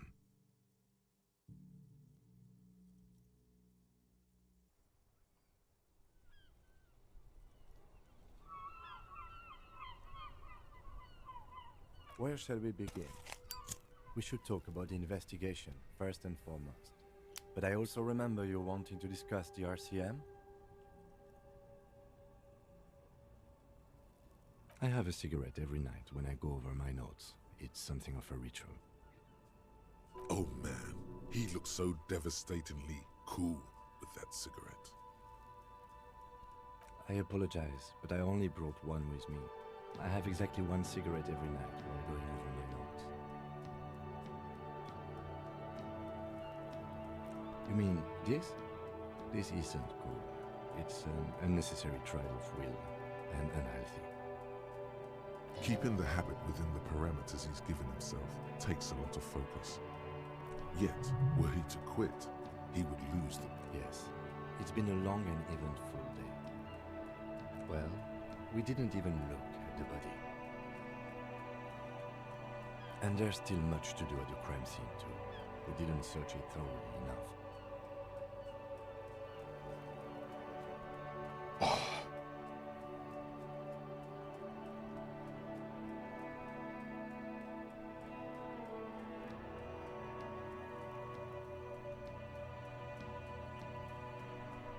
It's not my job to evaluate your methodology, officer.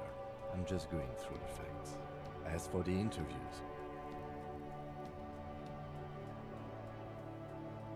we weren't able to find the union leader, Revachol, much less interview him. So that's on the to-do list for tomorrow. We tried to interview the Wild Palms rep, but she asked us to do something for her first. Fine, so be it. I have a feeling Joyce knows how dangerous the situation really is. We have to get her to talk to us. You have the feeling. If Kim is emphasizing something this much, it really must be important.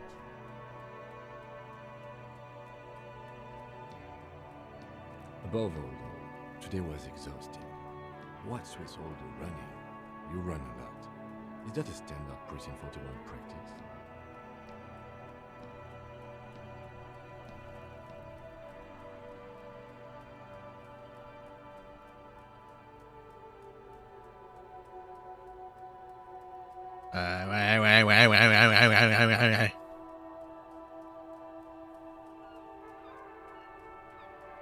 It's impressive, especially for a man your age, and in those hills. Nice shoes, by the way. I like the green, goes with the orange. They're quite limited, actually. The power officers of the Revachol Citizens Militia exercise most frequently is imposing fines of up to 1,000 real for offenses, in accordance with an interdepartmental schedule. The RCM's primary role is to ensure safety. We are not really supposed to play any part in the economic structure of Revachol. Yes, although indirectly, as citizens can always request records from their local station. Officers of the RCM have been known to take bribes of less than the prescribed fine amount. It undermines trust in the RCM.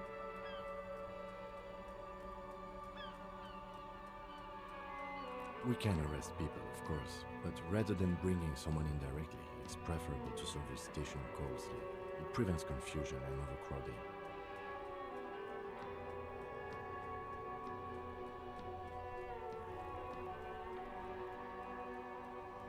You can't. Those who don't show up become fugitives, though, and we are permitted to use whatever force we deem necessary, even lethal. You have to supply compelling evidence for why it was necessary to use. Not a good position to be in, by the way. Yes, the last time was 4 years ago. He has internalized it well. It's just that, a fact. That's an improbability, perhaps even impossibility.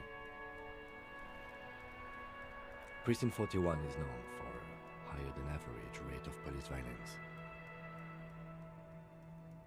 We don't convict. We arrest and send them to coalition government courts in Couron. The coalition government. The RCM was formed by the coalition government to restore order in the international zone. Or perhaps it is better to say we were allowed to form. It's a point of contention whether the citizens of Revachol or the coalition government founded the RCM.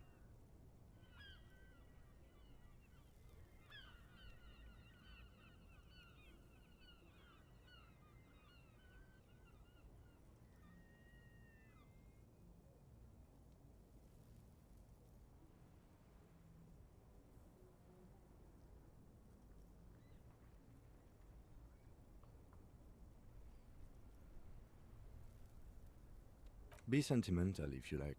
Either way, the moral intern leases us the right to keep the peace in this city, and they will take it away if we... Or if they think you do.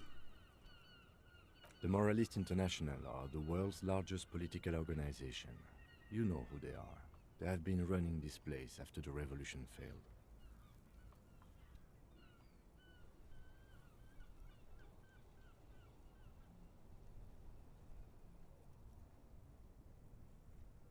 There are a union of center-left and center-right parties across the real belt.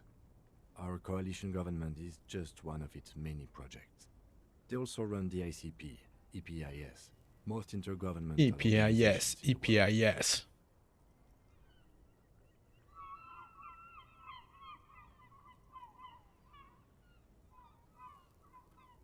What do they believe in? They are DeLoreans. They believe they continue the humanist project set forth by Her Innocence Dolores Day 4 centuries ago. Others say they are just technocrats.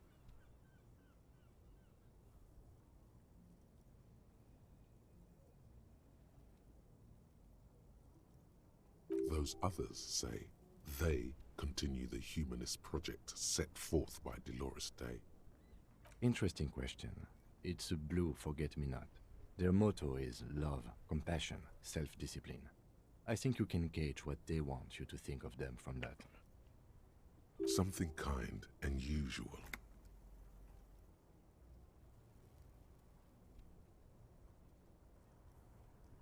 Something almost self-explanatory. Something like the dark blue, serious color of the early night sky above. A historic figure? The author of the modern age? The moral intern are a fact. I try not to have opinions on facts until they change. Do you? Do you?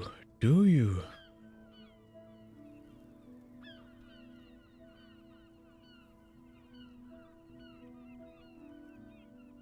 In fact, we would need them even if you didn't think that way. We are in what is called the twilight of international law. Then you will adore Martinez. For many of these people, the Union especially, vigilantes is precisely what we are. Personally, I don't enjoy it much. The dying lights of the city shimmer below. Slowly, like luminous clouds, they pass. They really don't like us here. And the mouth on that kid, Kuno. It's our fault for leaving this place to the dogs, to the Union, to the company, not daring to come here more often. This place has fallen between the cracks. We run this city. West of the river is RCM land. It's incredibly hard. Human beings are... But we are in control, and it's worth it. Me too. But I wouldn't count on any drastic changes, you know. He is very tired, but the dark circles under his eyes make him look younger. Not... Yeah, it's getting very cold now. Let's go.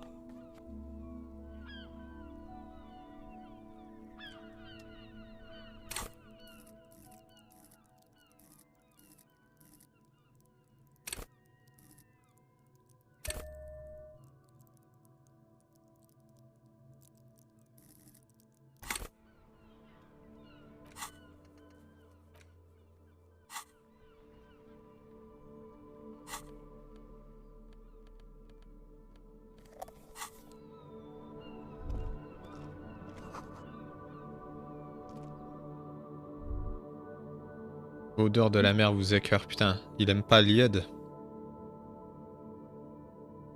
Cet inspecteur.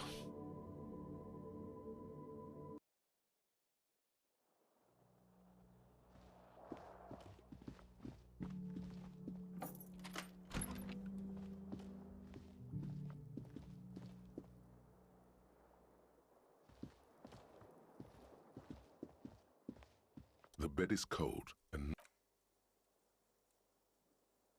the sheets feel at once coarse and clammy against your skin. The bed sags beneath your weight as you stretch out and finally close your eyes. And then sleep doesn't come.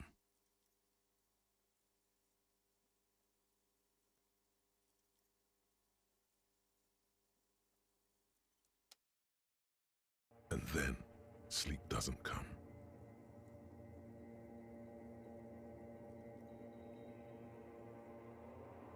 Obviously, you're in bed with your eye. Maybe it's the bed's fault. Its synthetic filling has separated into smells of alcohol and sweat. And it barely covers your toes, stretching over your soft, a bit tense in the muscles. It's a little better. Colors, scenes, and half-formed phrases still litter your mind.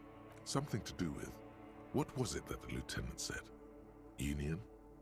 And it's gone again. Your thoughts lost between the slowing breath. Your breathing steadies. A great silence washes over you until...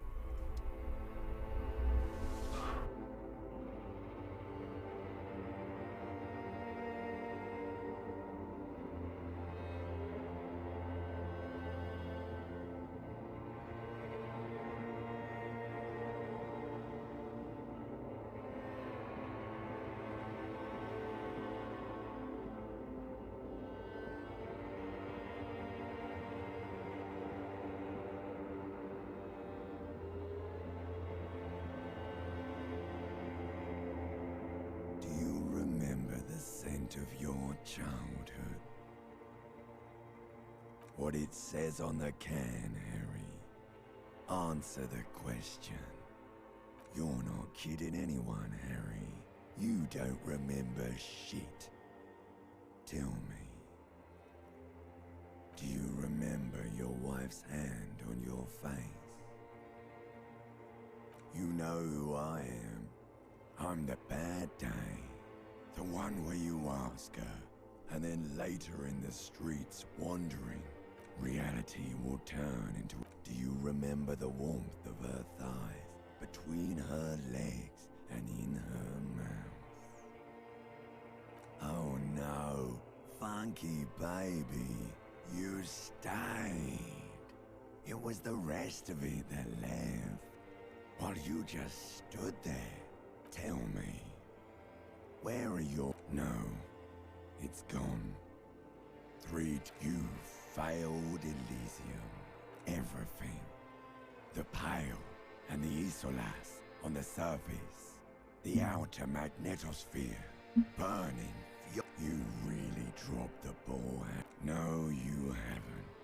You'll be back in those cold snake... Stinky bar. You're not coming back from shit. Il est en train de devenir complètement déglingué, bordel. High conductivity state of yours, bumping into things and acting like a clown. Who are you? You're trying to what? I can't hear you. This is just a word dream now. Jumbled. So something is wrong. Sleep shouldn't be... Oh yes, party boy. And it's worse than the one before. Just think of the shit. Time to go to work in the shit factory.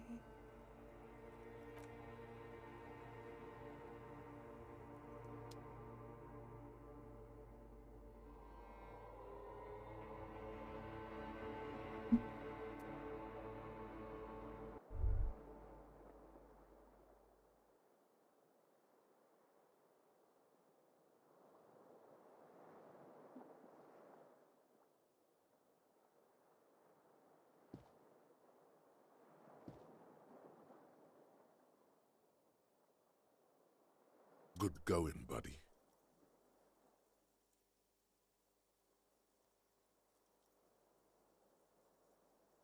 Oh, just a dream. You mean, why are you so tired? Too tired and down to even think? It is worrying, isn't it? It's just that your heart has finally pumped all the speed out of your system, Buster. Time to get some more. You're too weak to say no now. Waking up is the worst part. Maybe somewhere down the line you could decline.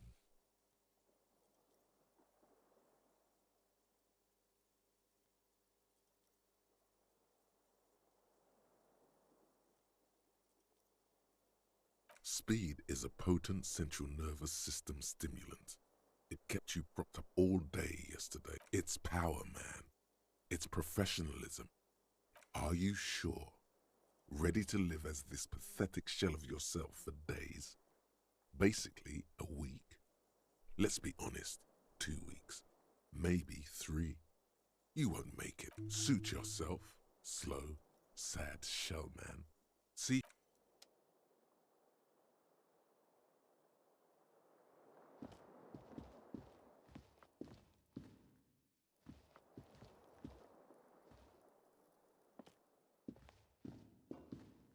A mirror hangs on the bathroom wall. In it, your face, adorned with...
The door is closed. Still nothing. Still nothing. Still nothing. This door...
Morning. Looks like we can get to work at once. The union muscle turned up. They look rowdy. We should talk to them. A lot of things point to the dock workers union. The circumstances in Martinez, my preliminary information. Actually, that's not a lot of things. I mean ungovernable. Martinez isn't exactly enthusiastic about the RCM being here. Men who drink beer for breakfast? I completely forgot. Sorry, I had a rough night's sleep. One loose thread less to worry about, and one big problem to replace it. That would just escalate tensions. In fact, even the death. One more thing before we do. We don't have to talk to them immediately. We can walk right past them, continue with our business. Yeah, streetwise. Zoom right past. Do it on your own terms. But aren't you curious to know what they have to say about the murder? They're in no hurry to leave. They think they own the place. Anyway, I leave that choice to you. Just a moment, officer. And there's no public phones nearby? She's agitated and keeps pulling at the frayed edge of her blanket. The closest phone booth is down the coast. Sorry for the inconvenience, ma'am. It's fine, I understand. Thank you anyway. Now then. Please don't trouble yourself about me, sweetie. I was just hoping to make a call, but the Whirling's phone line isn't working. The union office probably has a phone, but I can't really get there or to the phone booth down the coast. The manager was vague about it.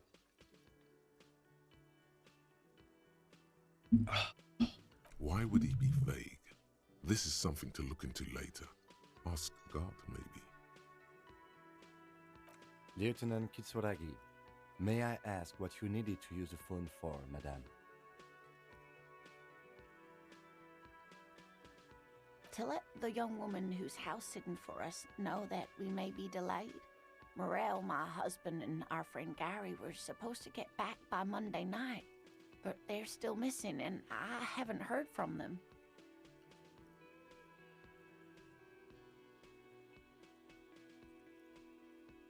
I was also hoping she'd heard from Morel. Oh, forgive me for not introducing myself. My name is Lena. My husband and I are staying with our friend Gary just down the street, but I come here for tea when they're away.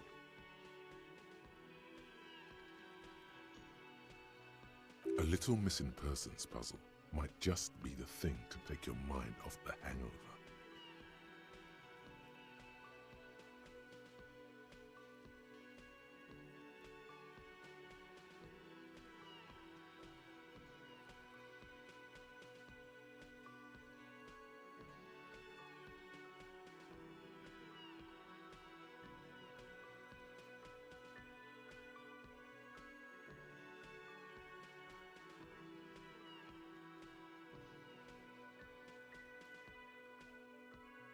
That's just it. This isn't like him at all. You have more important things to worry about. More important than a missing expedition? Just some field work, sweetie. Morel is a highly trained scientist. He and his assistant Gary are studying an extremely rare but they should have returned by now. They were just going down the coast across the waterlock to set a few traps. He said they'd be back on Monday. Oh, sweetie, it's nothing like that. Gary's as loyal as they come. I trust him with my husband's life any day. There's a nameless old... I can't say it's the best part of town, but I wouldn't worry too much about a pair of grown men traveling together. Some fringe science is exactly what's needed right now. Spice up that vanilla murder investigation. Are you sure we have time to go chasing after bug hunters just now? I did suggest we play it cool, but... if you say so. Oh, thank you, officers. Truly, I'll be right here if you come across any sign of Morel. Oh my. What happened to the waterlock? Well, whatever the cause, I'm thankful. To both of you. You've spared me another sleepless night. You're welcome, ma'am. I hate to ask, but if your investigation takes you to the other side of the coast, please do keep an eye out for my husband. The quest for knowledge is never over.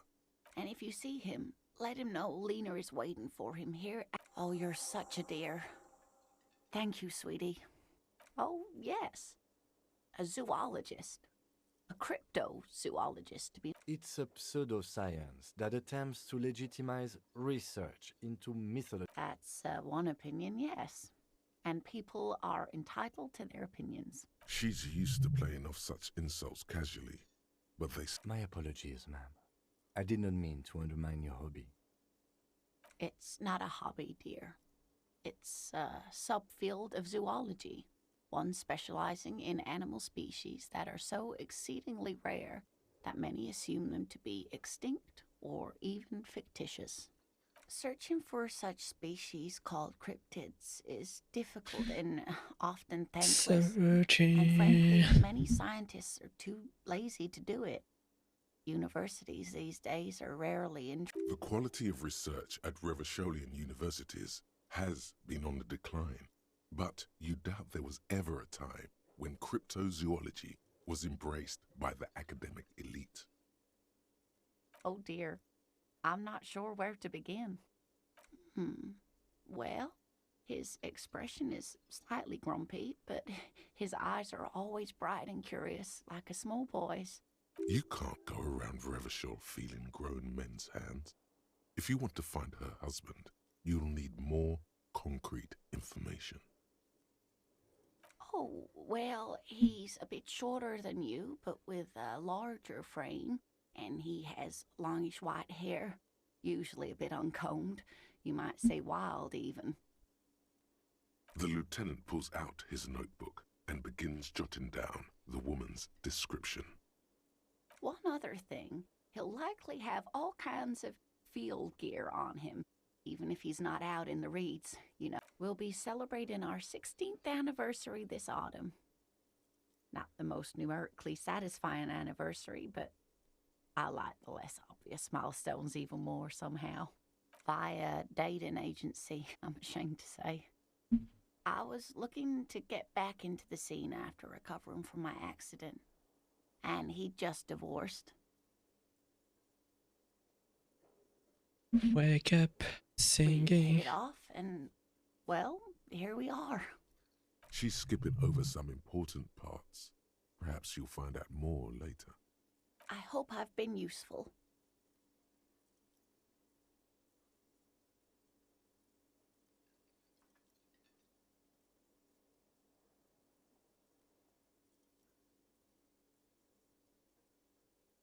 Oh, sweetie, it's fascinating.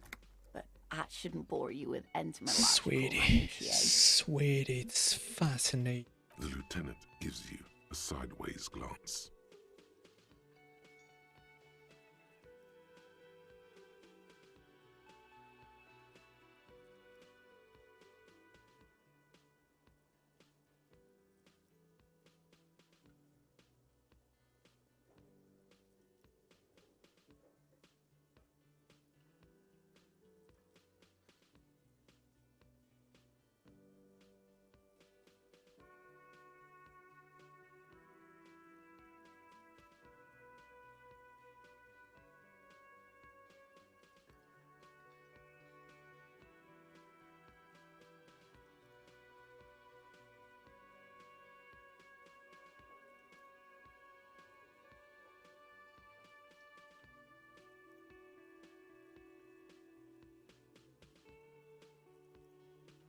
Well, it's... Ah yes, Phasmatopia. A diverse... Where other phasmids imitate sticks or leaves, this one's a living reed. It disguises itself among the reeds here on the insular Indian coast. Hence its name, the insular Indian phasmid. Perhaps you'll end up co-discovering the phasmid with us, officers. It's not made up, officer. I can assure you. It's simply elusive, so much so that most establishment zoologists doubt it exists at all. Well, some teenagers, of course, most phasmid sightings. Enthusiasm has wiped the worry from her face. Her eyes sparkle behind her glasses. I suppose I have something of a personal connect. Not at all. Why else would it hide itself so carefully? Oh, I doubt it. No one gets into cryptozoology for the money, sweetie. Yes, it can blend in almost perfectly among the reeds. Oh dear. I'm afraid I'm not. Morel can explain it all much better. I wish you could hear him describe it.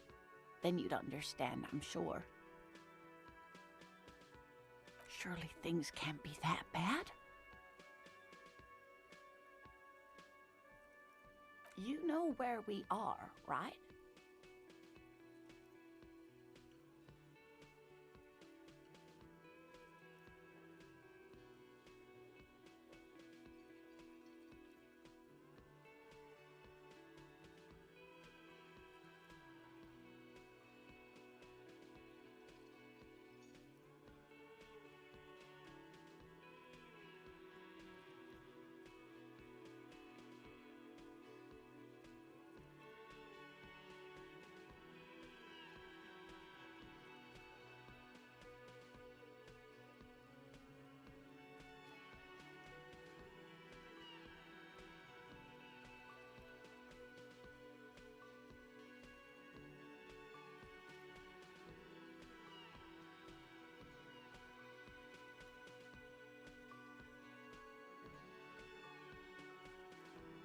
That's right. And where is the whirling? It's... Yes, indeed. We are in the fine city of Revachol. The new disco dancing. It seems much has changed, but speaking of history, you know what? That's right, dear. How splendid. Here, take this pen. Knowledge should always be rewarded. Her relief is palpable. She was getting pretty worried about you there. But now she relaxes her shoulders. I can tell that this is taxing for you, so I'll just ask one more question. What regime are we living under? What mode of government? Oh no, nothing like that, dear. Revachol is a zone of control led by an alliance of foreign powers called the Coalition. I don't know. Still looks like there's a lot of hustling going on. Maybe she's wrong. Oh dear. And you were doing so well. There aren't really any cops in Revachol, not in the traditional sense. The status of law enforcement has been a complicated matter since the revolution. But we should stop for today, sweetie. You look like you need a break. Besides, I'm not the best person to explain the big things to anyone. She's scared now. She's realized you really are brain damaged.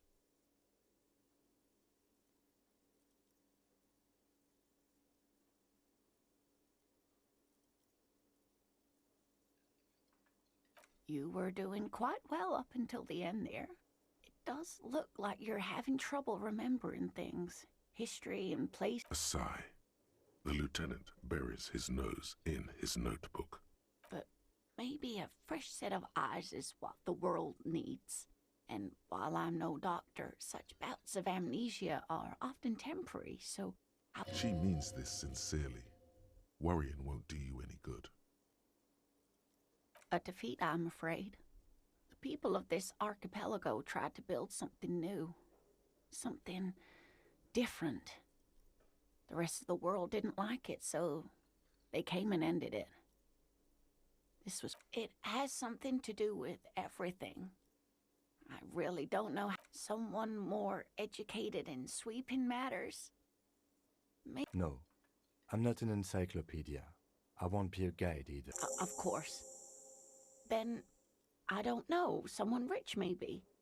Wealthy people are educated, but thank you, sweetie. You did make me forget about my worries for a while. There's really no point in manipulating anyone. She'd be only too pleased to tell you about her work. Go on and ask. Oh, I'd be delighted. Truth be told, I could really use the company too. One cryptid, not a couple. One. This won't turn into some kind of cryptid extravaganza. He nods and assumes a waiting posture. Ooh, tough choice there.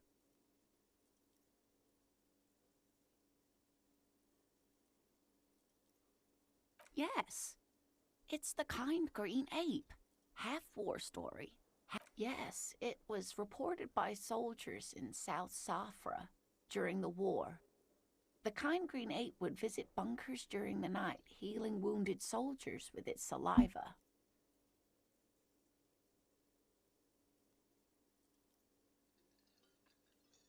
Indeed, there is. It's our closest relative among the cryptids. Same taxonomic family, different genus. Which is to say, the kind green ape is a species with which we share a common ancestor and that evolved parallel to our own. Just like your partners. Ma'am, you are confusing him. Please don't misunderstand me, either of you. Human, as it is used in everyday speech, is hardly a taxonomic category. For all intents and purposes, you can be thought of as human. Though Saelites do have some distinguishing characteristics. Different advantages, if you will. Yes, advantages such as the flakier texture of Saelite earwax, or so I've heard. Nothing inspires pride in one species quite like speculative evolutionary biology. Perhaps we've had enough of that for today. Hey, you promised you'd only ask about one cryptid.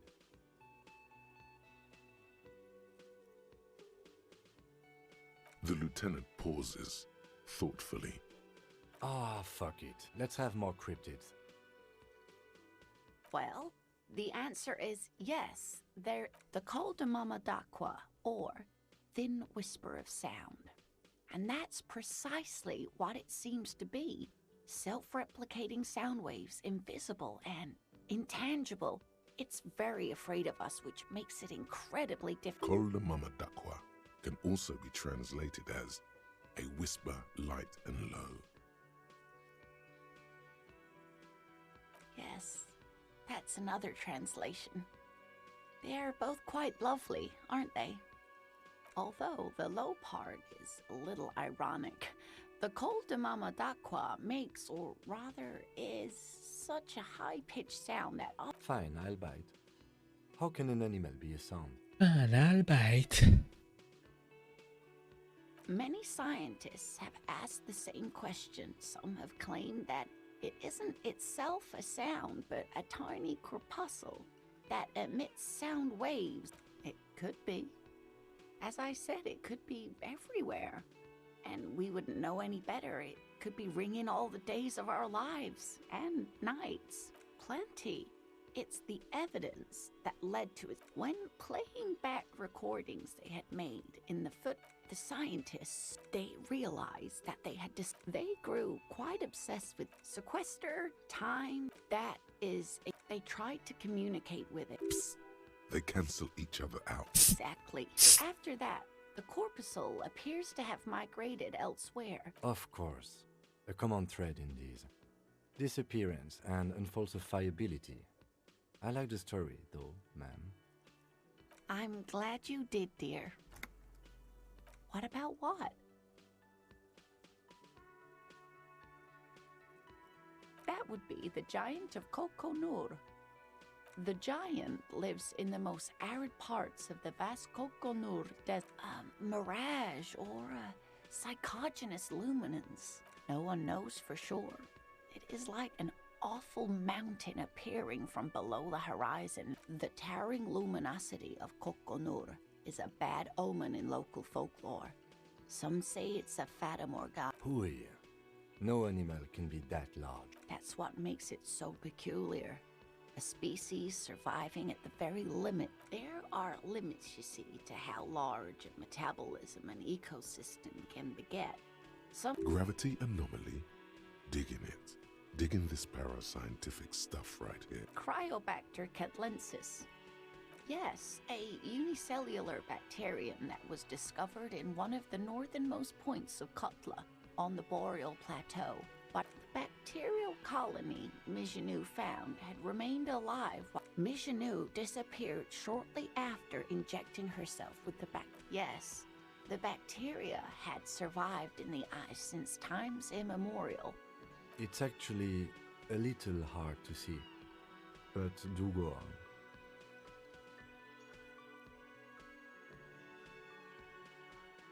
Yes, and she's quite mad too.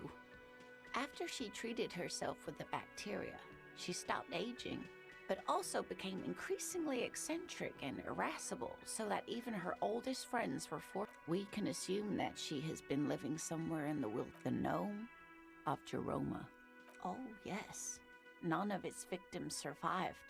Grieving relatives never even found their bodies because it was reportedly a small creature with webbed fingers and a protruding forehead. A couple of campers found it when it was already dying.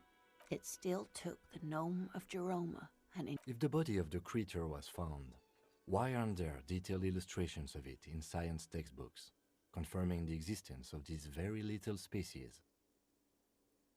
Alas, the first scientist who got his hands on the creature's corpse put it in a jar of formaldehyde, thinking that would detoxify the gnome's venom. Instead, all the venom leaked out of the creature's teeth and into the surrounding liquid, dissolving the creature itself. A poetic end, perhaps. Alas, always alas, and then it was gone. Isn't that overly convenient?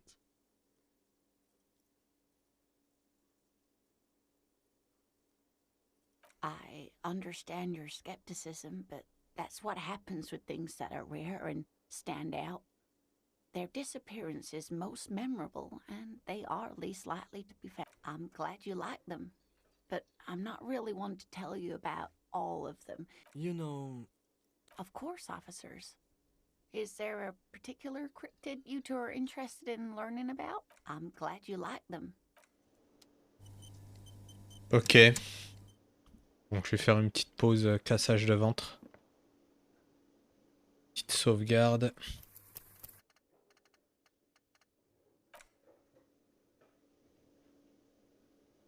Épisode terminé, bordel.